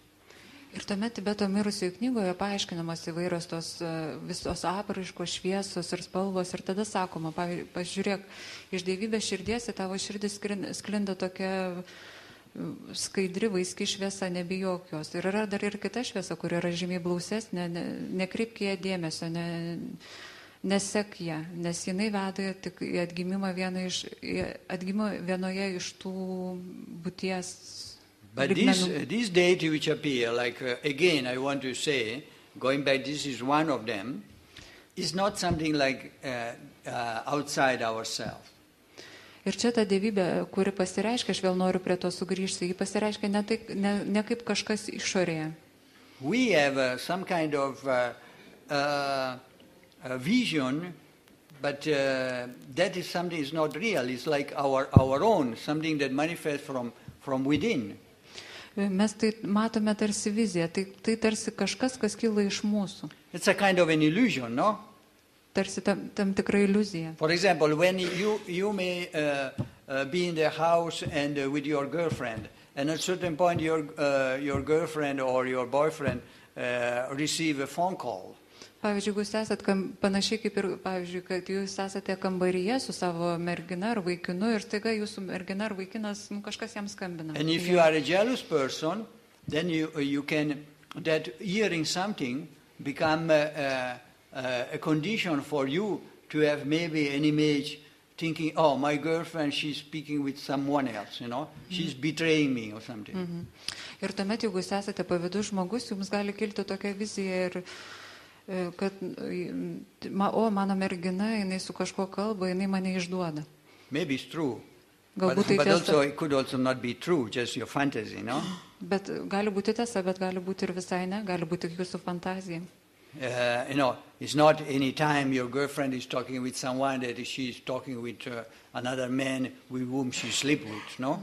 Nebūtinai kiekvieną kartą, kai jūsų mergina kalba su kažkokiu vyru, tai reiškia, kad jinai su juo permiegos. But so also this deity that appears, for example, that is symbolize our own attachment. O šita dievybė, kuri čia pasireiškia, jinai simbolizuoja mūsų prisirišimą. But why attachment manifests as a deity? Kodėl prisirišimas pasireiškia kaip dievybė? Generally we consider attachment to be something negative. Dėl to, kad mes suvokiame, kad prisirišimas yra kažkas negatyvaus. In the common spiritual path, no? Įprastiniuose dvasiniuose But we keliuose. are to remember Dzogchen is not a common spiritual path. Bet aš noriu pasakyti, kad dzogčenas nėra įprastinis So we dvasinis kelias. consider attachment to be a kind of the nature of wisdom. Ir mes suprantame, kad prisirišimas yra tam tikra išminties prigimtis. Why? Kodėl? Because if you are recognizing your true nature and you can be in that knowledge, then any kind of emotion manifests as your wisdom. Why? Because you are not governed by that emotion. You are in control of the situation. You are governing that emotion. You can manifest anger if it is necessary, but you are not dominated by anger. And so at that time, anger or any other kind of emotion is just your knowledge, your wisdom that manifests. Kodėl? Nes jeigu mes atpažinstame savo tikrąją proto prigimtį, tai visos emocijos, kokios jos bekiltų, jos yra tarsi išminties pasireiškimai. Kodėl? Tai reiškia, kad tos emocijos mūsų That's nevaldo. why we represent the true nature of attachment as that, and everything which manifests in the intermediate state is just the same. Ir dėl to mes tą prisirišimą vaizduojame kaip dievybę tokią ir viskas tarpinėme buvėje pasireiškia taip. But then here it says, like Tibetan Book of the Dead say, recognize that light which has come from that deity and follow that light. Because that light is some like a magnet, which attract you. Ir todėl Tibeto mirusių knygoje sakoma, kad atpažink tą skaidrę šviesą, kuris sklinda iš dievybės ir sek ją. Tai And tarsi then magnetas, if kuris you tave read the traukia. Tibetan Book of the Dead, it says always, after each vision, if you follow that light, then you will merge with that deity and you will regain your ground of being. Ir jeigu jūs paskaitytumėte Tibeto mirusių knygoje, ten bus pasakyta po kiekvienos vizijos, kad jeigu jūs seksite tą šviesą, jūs sutiksite tą dievybę ir tada jūs susisiesite su savo prigimties pagrindu. So this idea is associated also to one of the most secret practice in Dzogchen. Šita idėja yra susijusi su viena iš slapčiausių praktikų dzogčene. That is the practice of Togel, no? Tai yra togel praktika. In which you are, through different methods, you try to develop visions. Ir ten yra du metodai ir jūs bandote vystyti vizijas. Maybe by staying in the dark room or different kind of method also. By Galbūt, looking at the sun, moon, with different position of body, etc. Then you have some vision. galbūt bandote tai daryti likdami visiškai tamsiam kambarį, galbūt žiūrėdami mėnulio ar saulę ir užimdami tam tikras kūno pozicijas ir taip toliau. But you have already knowledge of your true nature when you do those things. Bet tuo metu, kai jūs jau darote šitos dalykus, jau žinote, esate susipažinę, žinote apie Then savo what tikrąją happens? prigimtį. When you have this vision, you are it's like if the presence of your mind is transferred into that vision. Ir tuo metu, kai jūs matote tas vizijas, kai tos vizijos kyla ir jūsų protas tarsi yra perkeliamas į tas vizijas. And these two things become one. Ir tie du dalykai tampa vienu. And so then you are going beyond the kind of the duality. Ir jūs tarsi peržengėte And you dualumą. understand that everything is yourself. Ir tada suprantate, kad visa ar esate jūs pats. Same way, this instruction of the Tibetan Book of the Dead is just that. It means coming to recognize that whatever appears is just oneself. And if one merges with that appearance without considering to be different from oneself, then one gains the knowledge, total knowledge of one's own primordial state. Tokia yra Tibeto mirusiųjų knygos pagrindinė mintis, kuris sako, kad viskas, kas be pasireikštų, tai ir esat jūs. Ir jeigu jūs susiliesite su tomis apraiškomis, tai reiškia, kad jūs susiliesite su savo tikrąją prigimtimi ir galiausiai patirsite tą savo pirmapradę būseną. Every day then the Tibetan Book of the Dead instruct in that way the person. Because every day there is a different vision. First the peaceful and then the wrathful one. Ir kiekvieną dieną Tibeto mirusių knyga supažindina, panašiai taip pat instruktuoja žmogų, nes kiekvieną dieną kyla vis skirtingos vizijos. Iš pradžių taikios būtybės, po to niršios. So everyday person has a possibility to kind of reawakening. Ir kiekvieną dieną žmogus tarsi turi galimybę atbusti. But if this does not occur, then we are entering what we call the intermediate state of rebirth. Jeigu to neįvyksta, tai tada įeinama į kitą, taip vadiname, tarpinę atgimimo būseną. This figure is a vision, but I really don't know whether that one has this vision or not. But it symbolizes what happened, the dynamic of rebirth. Čia yra tokia vizija, kuri simbolizuoja atgimimo dinamiką. So in generally, like you see, you arrive at that point, you have to be reborn, and so it's like you have two roads, maybe, you know. We have positive rebirth and negative rebirth, no? Šitame etape jums reikia atgimti ir galbūt yra du keliai, yra pozityvus atgimimas ir negatyvus. Positive rebirth, for example, are rebirth in places which you don't experience so much suffering, in places where you can continue your spiritual path, etc. Pozityvus atgimimas yra tokiose vietose, kur, pavyzdžiui, jums nereikės daug kentėti, kurios galėsite sekti dvasiniu mokymu. A negative rebirth, for example, would be to be born as a woman in Mecca. O, pavyzdžiui, negatyvus atgimimas būtų atgimti moterimi Mekoje. And or somewhere where there is war and like that. Arba ten, you cannot do vyksta anything karas, there, no? Kur nieko negalima daryti. And what decide, you know?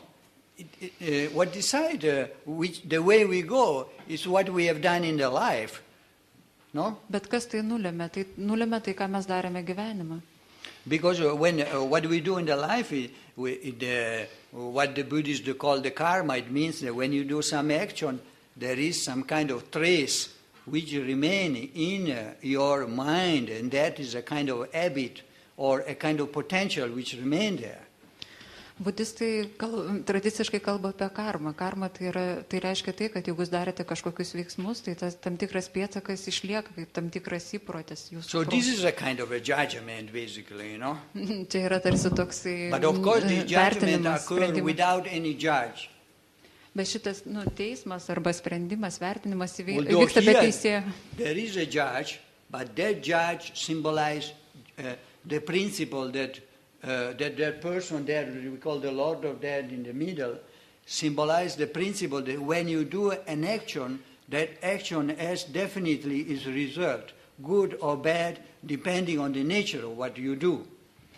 Ir čia yra tarsi tas mirties valdovas centre, kuris yra tarsi teisėjas, bet iš tikrųjų tas teisėjas reiškia, kad tai, ką jūs darėte, jūsų veiksmai, jie nulėmė tam tikras pasiekmes. I don't know if we have a clear picture, but anyway, there are also like there are two gods, white and dark, down below. Apačioje yra du dievai, šviesus ir tamsus. Actually, they are pouring, from a sack, they are pouring out stones, pebbles. Jie akmenis. The white god is pouring out white pebble, the black god is pouring out black pebbles. Žodžiu, taip, baltasis dievas beria baltus akmenis, o juodus tamsus.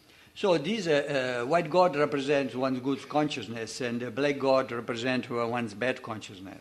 Tas baltasis simbolizuoja jūsų gerąjį sąmoningumą, o tamsusis blogai. So they are basically counting the good and bad action one has done in the life.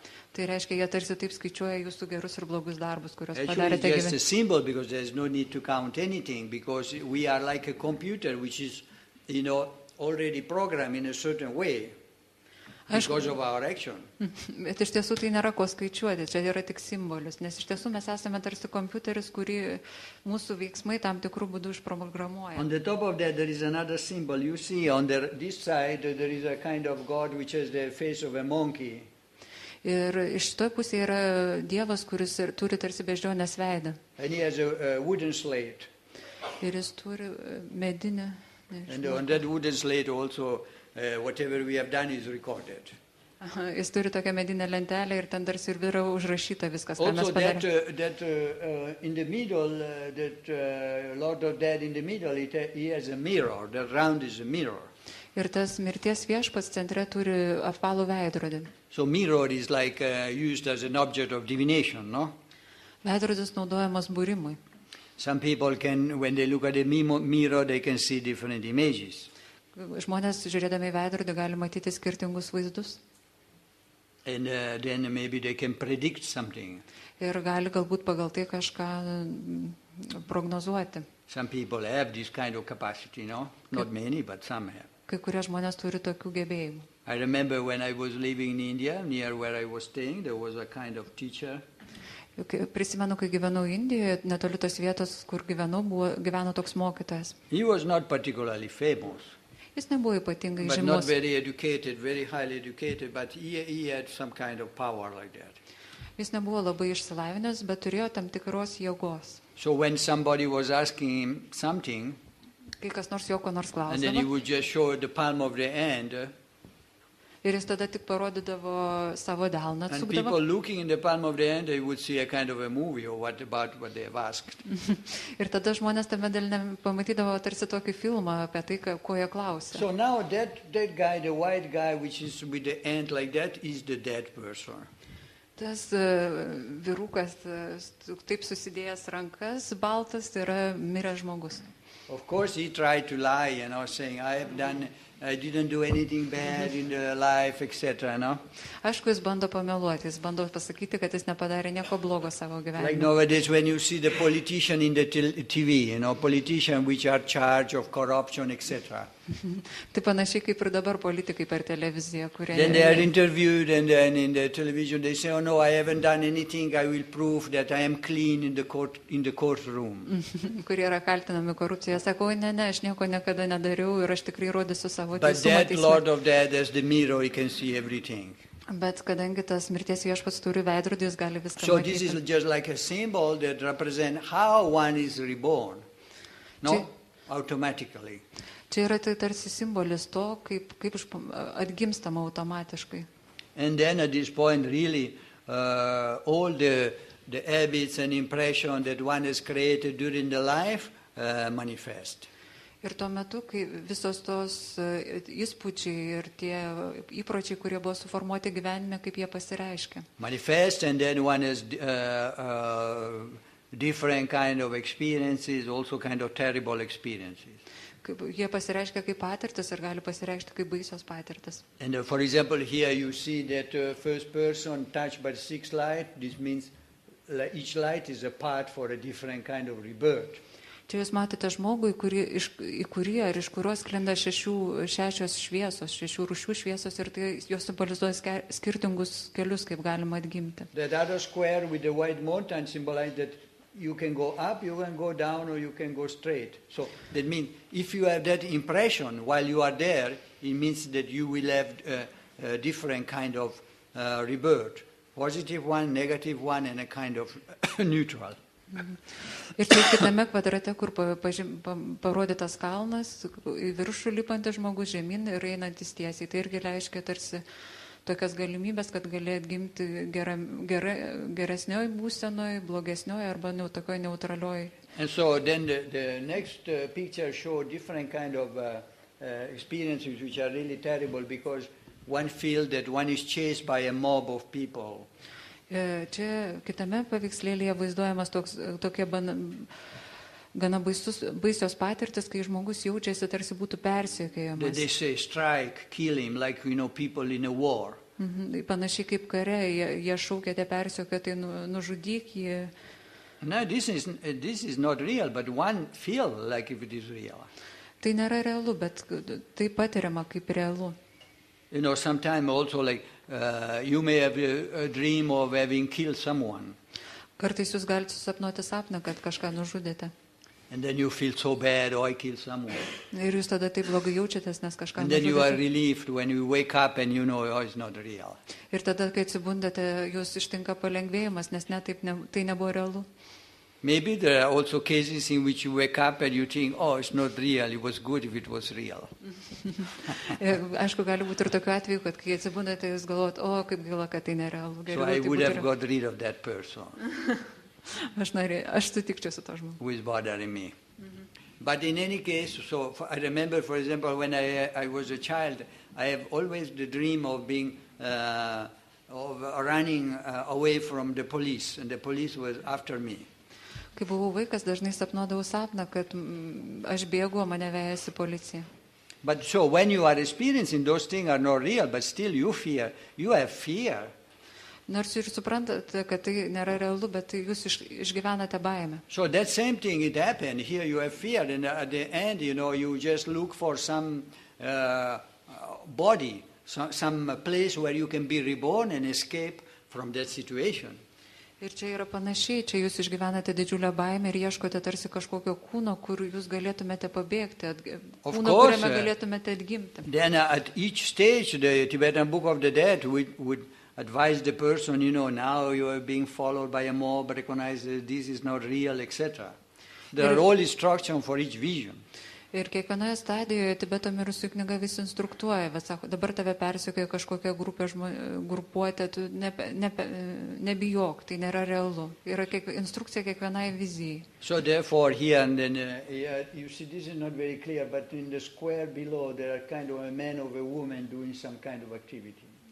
Čia taip nelabai ryškiai matosi, bet visai kampėje yra toksai stačiakampis, kuriame vaizduojamas vyras ir moteris užsiemantis tam tikrą veiklą. So when a person is like really terrified and want to get a new body and like that, then when he sees something like two persons doing some kind of activity, just jump in the middle, and he's reborn there. Ir kai žmogus yra tiek įbaugintas ir išsigandęs ir jis pamato tokį vaizdą, kur ten vyras ir moteris užsiema tam tikrą veiklą, jis tiesiog šoka į vidurį ir atgimsta. Of course, when you are reborn there, then sometimes you are reborn as a human, sometimes maybe can be reborn as you wake up and you find yourself barking. Gali būti, kad jūs atgimsite žmogumi, bet gali būti, kad po to, kai atgausite sąmonę, jūs pastebėsite, kad jūs lojate. Also down there are other visions. These are visions of the type of world in which one will be reborn. Continents where one will be born. Čia pačioje irgi vaizduojame tokios sienos kaip kontinentai, kuriuose galima atgimti. So there are, if you read the Tibetan Book of the Dead, you will see that there are different visions, and then the book explain. There are parts of the book that should be read to the dying, the dead person, saying, if you see a lake like that, then don't go in that place. If you see another vision, that it's okay to go in that direction. Taigi, jeigu jūs paskaitytumėte Tibeto mirusių knygoje, ten bus daug tokių instrukcijų, kur sakoma, kad jeigu, pavyzdžiui, dabar matai ten tokią ežerą, neik ten, o jeigu matai ten tokią viziją, eik ten ir panašiai. Also, even if you are born as a human, then there is all instruction of the Tibetan Book of the Dead saying how you should imagine your parents to be. Ir kitas dalykas, jeigu ir jūs ir atgimsite žmogumi, tai ten yra instrukcijų apie tai, kaip įsivaizduoti, kokie turėtų būti tavo tėvai. So all to favor a kind of positive birth, so that in the future life you can maybe continue the spiritual path you have begun. Palankus atgimimas laikomas toks, kur jūs galite tęsti savo dvasinio kelią, kuriuo jau ėjote iki tol. So, and therefore this is like what I want to say about the Tibetan Book of the Dead.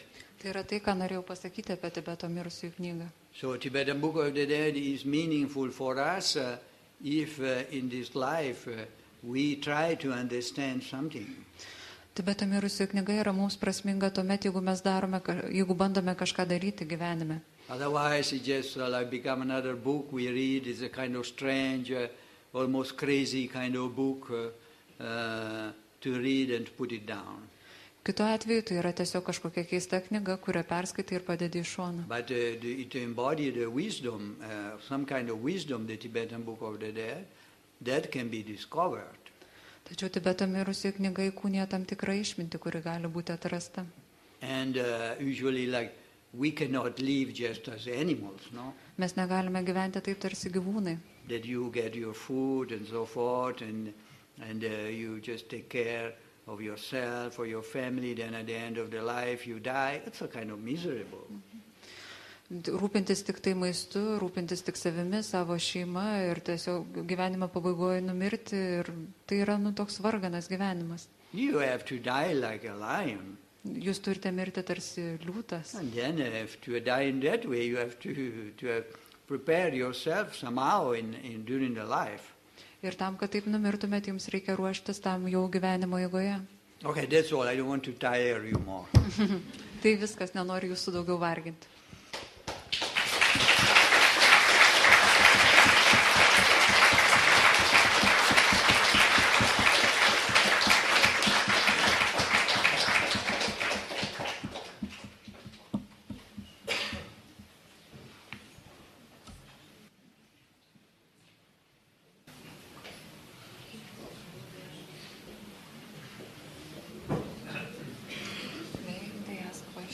If they want to ask some question, if there's something.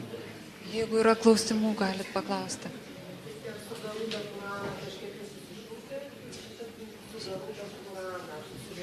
Does it have some...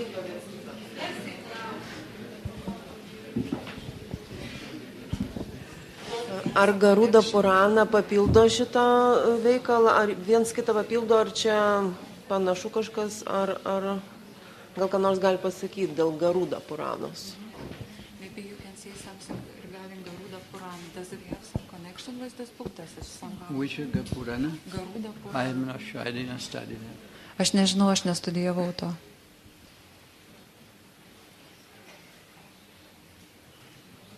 Does somebody want to ask some question? Ar yra kas norėtų kažko paklausti? How about the images you were showing us? Are they from some sort of temple? I say they are from one chapel dedicated to one deity which is called Avalokiteshvara, and from the Lamayuru temple in Ladakh.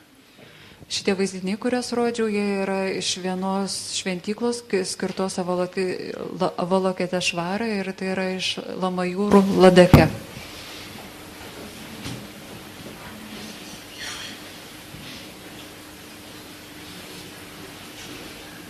Šitą knygą skaito numirusiam žmogui, tai yra instrukcija tam tikra, net jeigu tu nesi pasiekęs, nesi jo studijavęs. Is this book read to that person, and is this valuable even you are not follower of some spiritual path? Yeah, it is read to the dead person. Taip, Should be read in the language that the person knows. Taip, šita knyga yra skaitoma mirusiam žmogui, turėtų būti skaitoma ta kalba, kurią žmogus supranta. It is difficult that it can help an ordinary person. Labai jinai sunkiai gali pagelbėti tokiam įprastiniam žmogui, ar kaip čia pasakyti. One who in the life has not tried to follow something to discover his true nature.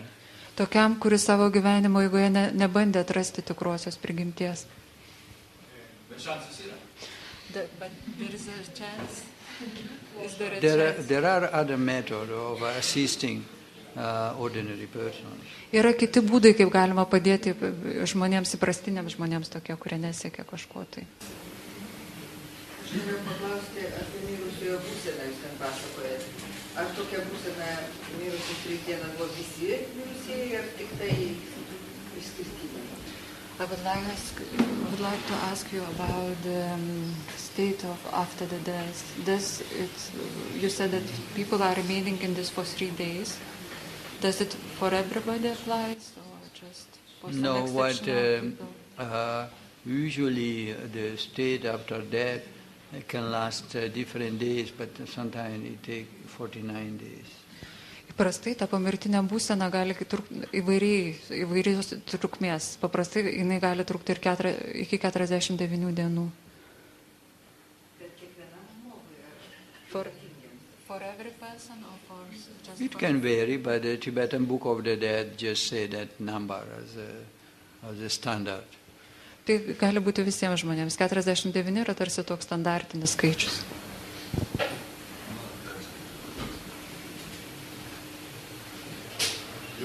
Jeigu sudegina žmogų, vieną, tai kaip tada su šitą būseną? If person is burned or crematized, to say, what about the state after? A dead body is a dead body. Miręs kūnas yra miręs kūnas. Whatever you do with it doesn't matter so much. Ką jūs su juo darote, nėra tokio jau labai didelio skirtumo. But we consider that, like also generally, when we speak about mind, in the spiritual tradition of the East, we consider that that is not the body. Bet kai mes kalbame apie protą, ypač tose rytų dvasinėse tradicijose, mes manom, kad tai nėra tas pats kas kūnas. And particularly, even though the gross level of mind dissolve at the time of death, but there is the one's own true nature, that is one's own presence as being, that always remains. Net jei didžioji proto ligmens ta dalis kažkokia ištirpsta mirties metu, ta tikroji prigimtis jinai išlieka. Reikia specialaus pasiruošimo knygą skaityti, ar pavyzdžiui, jeigu du žmonės yra susipažinę su to mokymu, jie gali tam tikrų momentų vienas kitą neperskaityti. Does we need some special acquaintance or some special introduction to this book, or is it enough that if there are two persons who are followers of some spiritual path, they can read it to each other? Well,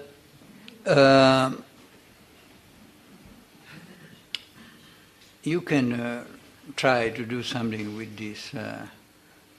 Everybody can try to do something. Kiekvienas gali pabandyti padaryti kažką. I don't know if it will work or not. Aš nežinau, ar tai veiks ar ne. If better, if you try something, some kind of spiritual path, and trying to work that throughout your own life, and then maybe even if you don't have this book, it will be okay. Net jeigu jūs seksite kažkokiu dvasiniu keliu savo gyvenimo eigoje, tai net jeigu jūs neturėsite tos knygos galiausiai mirties metu, tai nebus taip jau blogai. But of course, like you see, this book is associated to a totally different conception of death and a totally different way of dealing with death. Jūs matote, šita knyga yra susijusi su visiškai kitokiu mirties supratimu ir visiškai kitokiu supratimu, ką daryti su mirtimi. Than the ones we have in the West. Tai skiriasi labai nuo to, kaip mes tai suprantame vakaruose. Yeah, when we die in the West, it's like there isn't very much to do. Taip, jeigu įsivaizduoti taip, kaip mes tai įsivaizduojame vakaruose, mirti taip, tai yra daug ką daryti. Yeah, you can ask a service to be done in the church, but that's about it. Nėra taip labai ką daryti, nes mes galim paprašyti, kad už mus padarytų kažkokias ritualus bažnyčioje.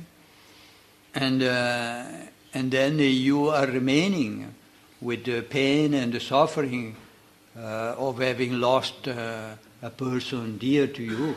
Ir tuomet mes liekame su skausmu, su ta neviltimu, kurią sukėlė artimo žmogaus netektis. And then nobody can feel that, can answer to that. Ir niekas negali mums nieko į tai atsakyti. Only time eventually can heal that. Tik laikas gali tai išgydyti. But in the East, when somebody dies, it's a lot of work also. Bet rytuose, kai kažkas miršta, yra labai daug ką daryti. There is all a way to treat the body. You have to call people to recite prayers, to do ritual, to do the transference of consciousness, to read the Tibetan Book of the Dead, to do other kind of practices, etc. Tai yra specialūs metodai, kaip elgtis su kūnu, kaip pakviesti kažkokius žmonės, kurie darys tam tikrus ritualus, kurie atliks sąmonės perkelimą, kurie skaitys galbūt Tibeto mirusiųjų knygą. So you are doing all this for, sometimes people who have possibility, they do for 49 days. Ir yra daug ką daryti. Ir tie žmonės, kurie turi galimybės, jie daro tai 49 So dienas. if you are a person, for example, your father died and you are a daughter of your father, you have to take care of all this, which means being busy from morning to evening. Ir jeigu, pavyzdžiui, jūsų tėtis mirė ir jūs esate tėčio dukra, tai jūs esate užsiėmusi visas tas 49 dienas nuo ryto iki vakaro, nes yra daug ką daryti. At least at the end, you have the feeling, I did everything I could. Galiausiai jūs turite jausmą, kad aš padariau viską, ką galėjau. You are not left with the idea why my father died, Jūs neliekate su mintimi, kodėl mano tėtis mirė, why it happened to me. kodėl man taip atsitiko. It happened to everyone, no? Tai visiems atsitinka. But doing all these things, at the end you are kind of sort of satisfied. You have done all possible things to do. Bet galiausiai padarę visus šitos dalykus, jūs liekat patenkinti, nes jūs padarėt tai, ką galėjot. We believe that, of course, this will also help the dead person. Mes, aišku, tikime, kad visa tai padeda ir tam mirusiam žmogui. But definitely we can see that it helps the people who are still alive. Bet iš tikro tai padeda žmonėms, kurie lieka gyvi.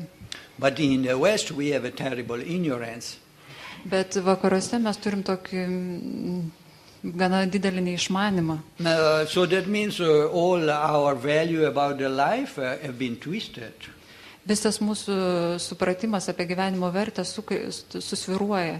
And the death is the culmination of all the meaningless of the life. Ir mirtis tarsi tampa to gyvenimo kulminacija. So we have really to do a kind of turn back somehow in another direction.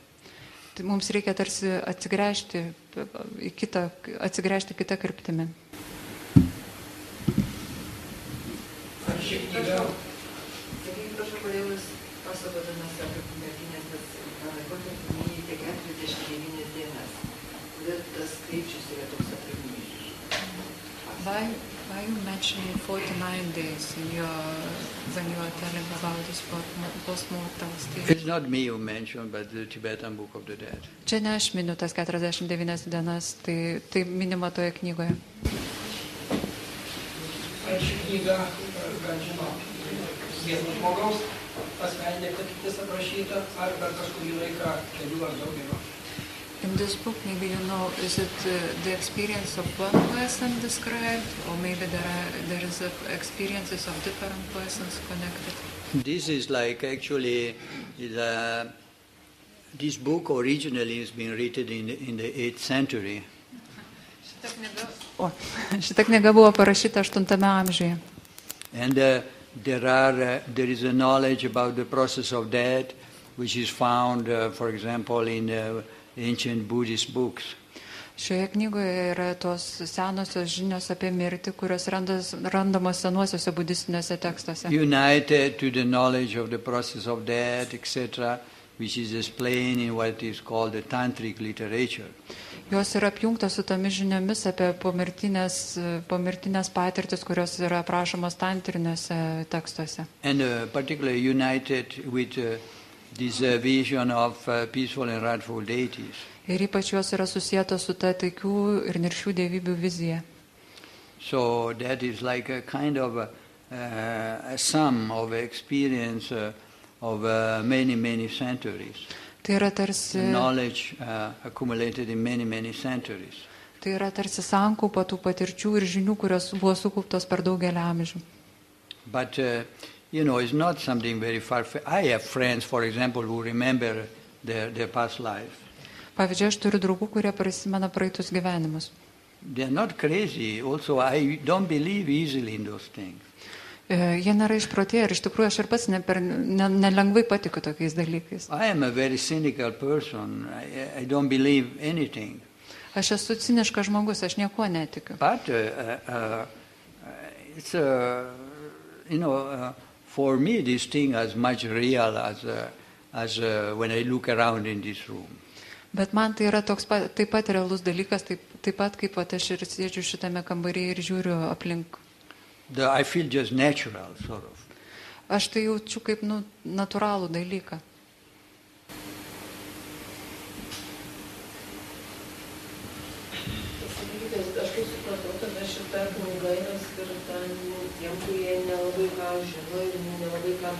nereikia dvasinį praktiką, nes tie, kurie kažką žino, tai jiem nereikia tų pačių suflerių. Čia kaip sufleris.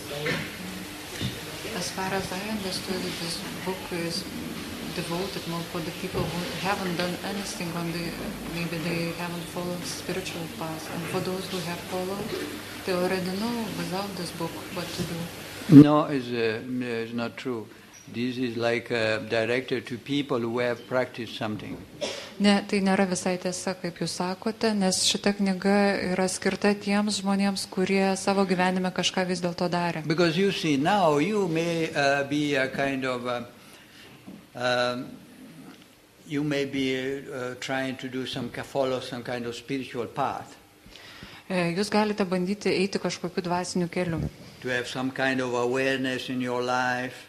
Turėti tam tikrą sąmoningumą savo gyvenime. But in the winter time you may get a cold, for example, of a flu. Bet pavyzdžiui, žiemą jūs galite peršalti ir susirgti gripu. When you are having a flu with fever, you are in bed, you cannot do anything. Maybe you don't even remember your spiritual path. Ir kai jūs karščiuojate ir gulite lovoje, jūs negalite taip jau daug kažko nuveikti, jūs gal net ir neprisimenate tuo metu savo dvasinio kelio. I remember one time when I was in India, there was a kind of epidemic of some virus and I got that. Aš atsimenu, kai aš buvau Indijoje, buvo kažkokio viruso epidemija ir aš susirgau. And I could not do anything, I was half dead. Ir aš nieko negalėjau daryti, aš buvau pusiau miręs. But what I experienced at that time, what came out from my mind at that time was something that I did in the past. Some relation with spiritual teacher I did in the past. They came out in a kind of delirious way when I had that fever. Ir kas tuo metu iškilo man, tai iš tikrųjų iškilo tai, ką aš buvau jau daręs kažkokį savo gyvenime, kažkoks ryšys su dvasiniu mokytoju ir tai aš tai išgyvenau vos ne kaip tokia iliuzija tam karščiavimo fone. Okay, I want to say that a simple fever can put you out. Bet ką aš noriu pasakyti? Aš noriu pasakyti, kad paprasčiausiai karščiavimas gali jūs can make you the person, can transform, can make you the person of you a person that you are not. Jis gali padaryti jūs netokiu žmogumi, kokiu jūs esate. And I have seen also many people very religious, very spiritual. When they get toward the end of their life, then maybe they have some arteriosclerosis, etc. They forget everything, It's like if they have done nothing. Ir aš esu matęs tokių žmonių, religingų ir dvasingų, kurie gyvenimo pabaigoje galbūt jiems buvo aterosklerozė ir jie po truputį pasidarė tokie, atrodė, kad jie iš viską pamiršo iš tikrųjų, ką jie darė. So at the time of death even more, because the time of death you have all this kind of very heavy experience. You are really dying, not only having flu. O mirties metu tai ypač svarbu dėl to, kad mirties metu jūs iš tikrųjų turit labai tokias stipres, sunkias patirtis, tai ne tas pats, kas karščiuoti. I don't know if one is able to do some meditation or sit down or do some prayer at that time. Aš nežinau, ar kas nors gali ten atsisėsti, medituoti arba ten kalbėti kažkokias maldas tuo metu. But somehow, you see, whatever we do is recorded, like in the memory of the computer. Bet jūs matote, kad visa tai, ką mes darėme iki tol, yra tarsi įrašoma, tarsi kompiuterio atmintyje. We also, there is a recording of everything, even if you are distracted. Like for example, you are distracted, but you are hearing, what you hear is recorded. Ir tai gali būti rašyti ir tai, kas jūs išblaško, jūs tiesiog jūsų ausis įrašo tai, ką jūs girdėjot.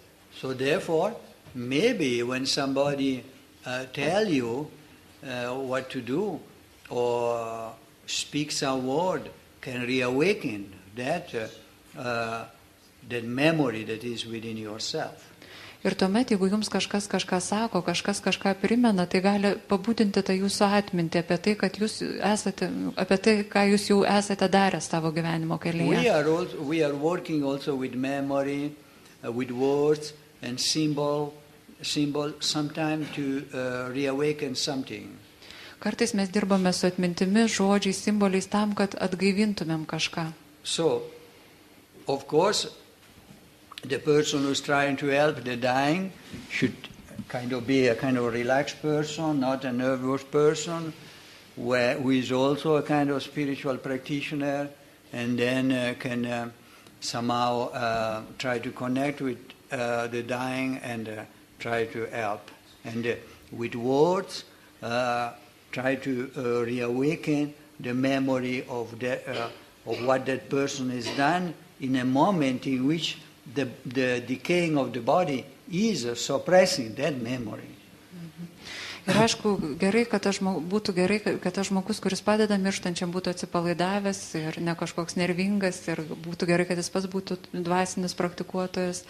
Ir tuomet iš žodžių pagalba padeda atgaminti tam mirštančiam kažką, ką galbūt labai tas mirties patirtis, sunkios mirties patirtis labai užgniaužė jame.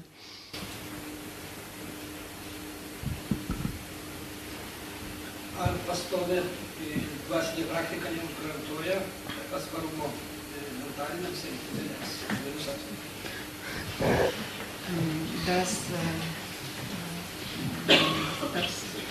Everyday spiritual practice doesn't serve as a kind of guarantee against some viruses, mental and bodily viruses in the moment of death.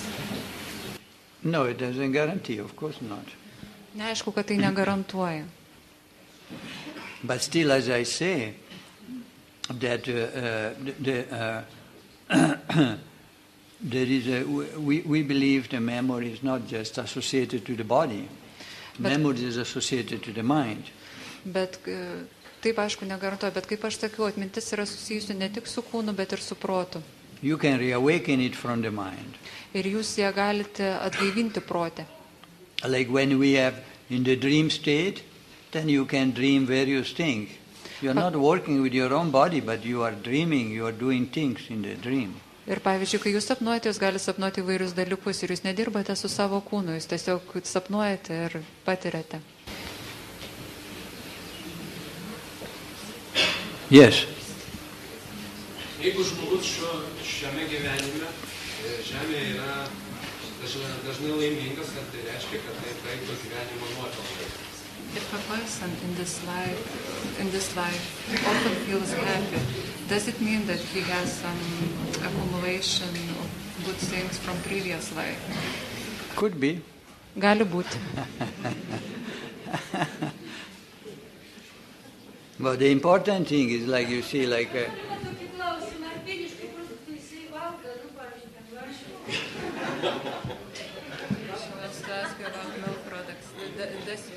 Do you eat milk products? Why? Kodėl? Kodėl norit to paklausti? I heard that for Buddhists it's prohibited. But I am not a Buddhist. Bet aš nesu budistas. I am a normal person like you. Aš esu normalus žmogus kaip ir jūs. So the important thing that, for example, now we are living, so we have this kind of opportunity, you know, and we should use this opportunity somehow without wasting, because, our life is very short, after all. Ir dar noriu pasakyti, kad mes kiekvienas turime galimybę ir svarbu tos galimybės neišvaistyti, nepraleisti, nes mūsų gyvenimas yra labai trumpas. We have to be able to watch the mechanism of our mind. Mes turime sugebėti perprasti savo proto mechanizmą. If we recognize the mechanism of our mind, it's already something. Jeigu mes atpažinsime, suprasime savo proto mechanizmą, tai jau yra šis tas. And then we are not kind of suppressed by depression and other these problems that can lead many people to commit suicide. To destroy the best opportunity that they have. Tai mūsų jau taip neužspaus depresijos ir visos kitos bėdos, kurios kartais priveda žmogų prie savižudybės. Tai reiškia prie visiškos destrukcijos tų galimybių, kurias mums suteikia gyvenimas. We need to introduce the knowledge that of the East somehow in hospital, in schools and things like that. Ir mes turime tas žinias, kurios yra sukauptos rytuose, kažkaip pristatyti ligoninėse, mokyklose. And to use this kind of knowledge even for temporary benefit. Ir naudoti šitą žinias net ir tokiems laikinai naudai. No, even many people are doing that. For example, I just received the other day some friend of mine, they wrote me that now in Italy, in one place in Bologna, they are experimenting a kind of a meditation practice for people who have cancer, etc. No? Ir yra tokių bandymų daryti. Dabar aš neseniai gavau iš savo draugų laiško, kurie rašo, kad Bolonijoje vienoje ligoninėje yra bandoma daryti meditaciją su vėžiu sergančiais ligoniais. There is some kind of knowledge, even if it's coming from some other country, that can help us, then we can use that. Yra tam tikros žinios, galbūt jos ateina iš kitos šalies, bet jos gali mums kažkaip padėti. There is no more east and west like before, no? Dabar jau nebėra taip pat rytų ir vakarų, kaip anksčiau. West has already arrived in the east, and east has already arrived in the west. Nes vakarai jau atvyko į rytus, o rytai į vakarus. There's some other question, or? Ar yra dar klausimų? Aš norėčiau paklausti, yra tokia būsena ir žmogaus mąstysena gal, kad žmogus nežino savo tos mirties valandos ir kiekvieną dieną jis turi būti pasiruošęs tą ją sutikti. Tada taip išeina tu pabundi ryte ir sakai, Dieve, leis man šitą dieną arba kiekvieną minutę pragyventi, kad O klausimas tame, kad reikia būti pasiruošusiam, sutikti tą mirtį kiekvieną minutę. Kaip tas pasiruošimas, gal specialus kas nors? Ar tik dvasinis kelias, žmogaus ėjimo į dvasinį kelių jau tą duoda? There is a kind of thinking that you never know the time and the place of your death. So every day you should be prepared for your death. What kind of preparation should be? Is it spiritual path, following the spiritual path is enough, or you should do something? What does she think? O ką jūs galvojat? Aš galvoju, kad duoda tą, sustiprina žmogų. Jeigu žmogus eina tą dvasinį kelių, tai jis suvokia, kad jis turi kiekvieną minutę gyventi, kad būtų tokia mintis, žodis ir veiksmas. Per šitą mintį, tada tas jo gyvenimas tampa pilnavertis ir mirties akimirką jis yra susitaikęs su savimi ir tavas galbūt net ir prašvisėjimas. I think that spiritual path really helps. It helps to feel stronger and it helps to connect your actions, words and your thoughts. Okay. And at the moment of the death you feel stronger. Okay. Tvarkoj.